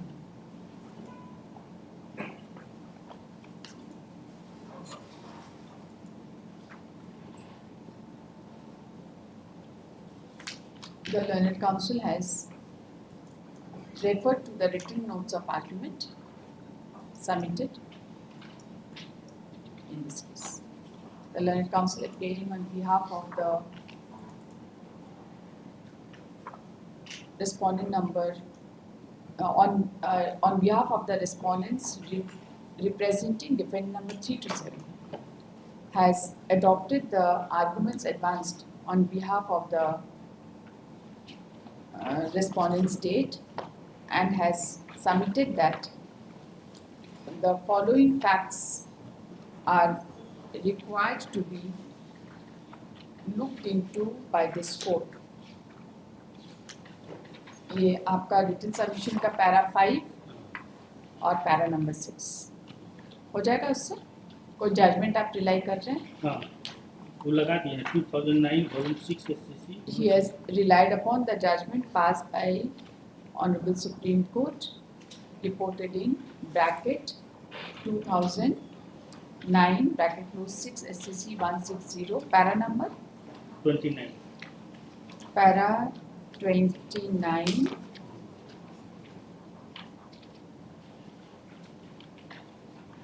to submit that the plaintiff was seeking to establish his title and the same could not be established without challenging the settlement in favor of the private defendants, and therefore it was necessary for the plaintiffs to challenge the settlement, but they have purposely not done so, as the suit would have been barred by limitation. The Learned Council submits that in such circumstances, Article 59 of the Limitation Act would have been attracted and the suit would have failed. He has referred to Section 31 of the Specific Relief Act and has submitted that the suit was barred by the provisions of Specific Relief Act. That's all. Para 29 में तो previous judgment को consider किया है. No rule होता. वही है previous judgment को consider किया. Assumption of second में आता है कि assumption of void assumption से नहीं हो सकता है. It has to he has not even. The Learned Council has also submitted that Void or that void. unless the declaration is sought with regard to the settlement being void, the plaintiff could not have assumed that the settlement was void. And therefore, in absence of any such declaration, the suit could not have been decreed in favor of the plaintiff. इसमें से ना जब trial court का ना वो degree निकाल concluded. Yes. And no relief has been sought against me. The Learned Council has also submitted that no relief has been sought against the private respondent. Recovery of possession तो मांग रहे हैं और कौन सा relief मांग वो तो हो गया, वो तो मांग रहा है तो हो ही गया उसमें। रहे हैं? ये सब फालतू बात मत करो। वो तो है उसमें। सुन लिए अब इतना नहीं है, वो लास्ट सेंटेंस हटा दीजिए। उसको नहीं, उसको He has submitted that admittedly the private defendants are in possession of the law. इतना तो बस। हाँ, ये आई दोनों कोर्ट का कंटेंट है। वो तो And this, the finding of the private respondents has been given by both the courts, which is not under challenge.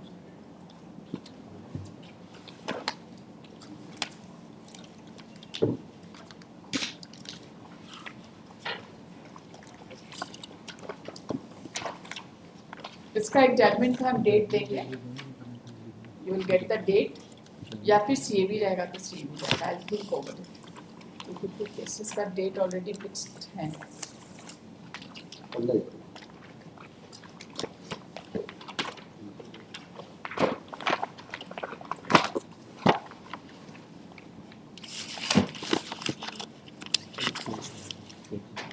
अभी हम देखेंगे, कोई डेट होगा तो देखेंगे। I'll give you the progress today. आज Item 4, 2nd April 2009 of 2018. इसमें time चाहिए। हाँ? अब क्या करिएगा, सिर्फ आप ही का केस सब रहता है, तो हम क्या करें? कुछ नहीं है, टाइम नहीं देंगे, शुरू करिए।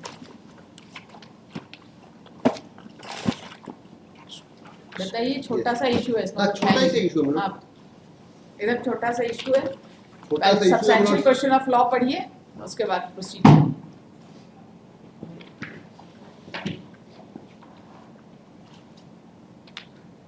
What is in relation to exhibit F, Lord? पहले क्वेश्चन ऑफ लॉ पढ़िए। Yes. पहले तो क्वेश्चन ऑफ लॉ को ही समझते हैं। क्या था आपका? पढ़ी? My Lord, I only formulated.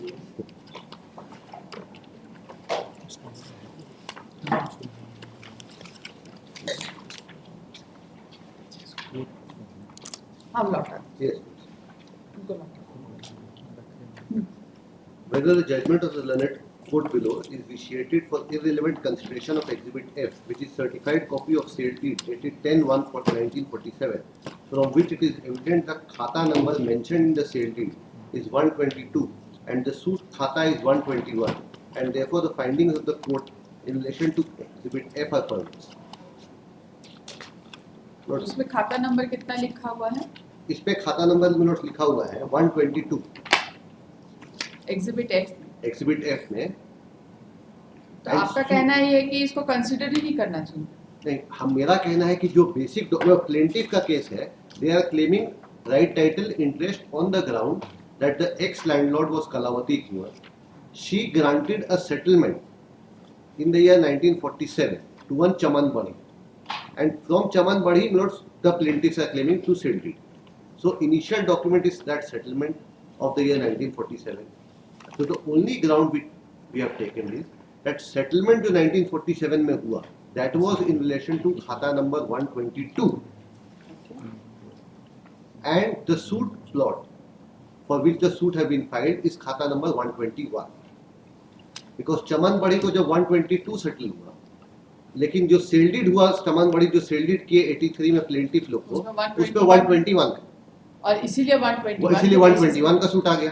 तो settlement and sale deed match नहीं करता। मैच नहीं करता। तो जब इंटायर केस ही वही है, क्वेश्चन ऑफ लॉ वही है, अगर इनिशियल डॉक्यूमेंट जिस पे ये क्लेम कर रहे हैं वो टू अ डिफरेंट खाता का है all together, then how can they claim 121? Only on that ground your lordship has written. आपको क्या बोलना है? सेटलमेंट 122 का था, is it correct? Your Lordship may kindly see Exhibit 1/A, original permanent settlement deed of settlement is Exhibit 1/A, filed on behalf of the plaintiff, mentioning plot number 3846, खाता number 121. Plot number 3846. 3846 Plot number 3846 under खाता number 121. That is Exhibit 1/A. Exhibit 1 by A. आप plaintiff हैं? Plaintiff हुआ, हम defendant plaintiff. आप plaintiff. Now, the case of the plaintiff, what my learned friend has projected, is partially correct and partially incorrect. What happened? The case of the plaintiff has made out in the plaint itself that this land, out of 62 acres, only 6.50 acres of land was settled to Chamanwari, ancestor of the present plaintiff respondent. Second आपने सुनते हैं sir. ज़्यादा नहीं है. सुनेंगे थोड़ा. I need a break.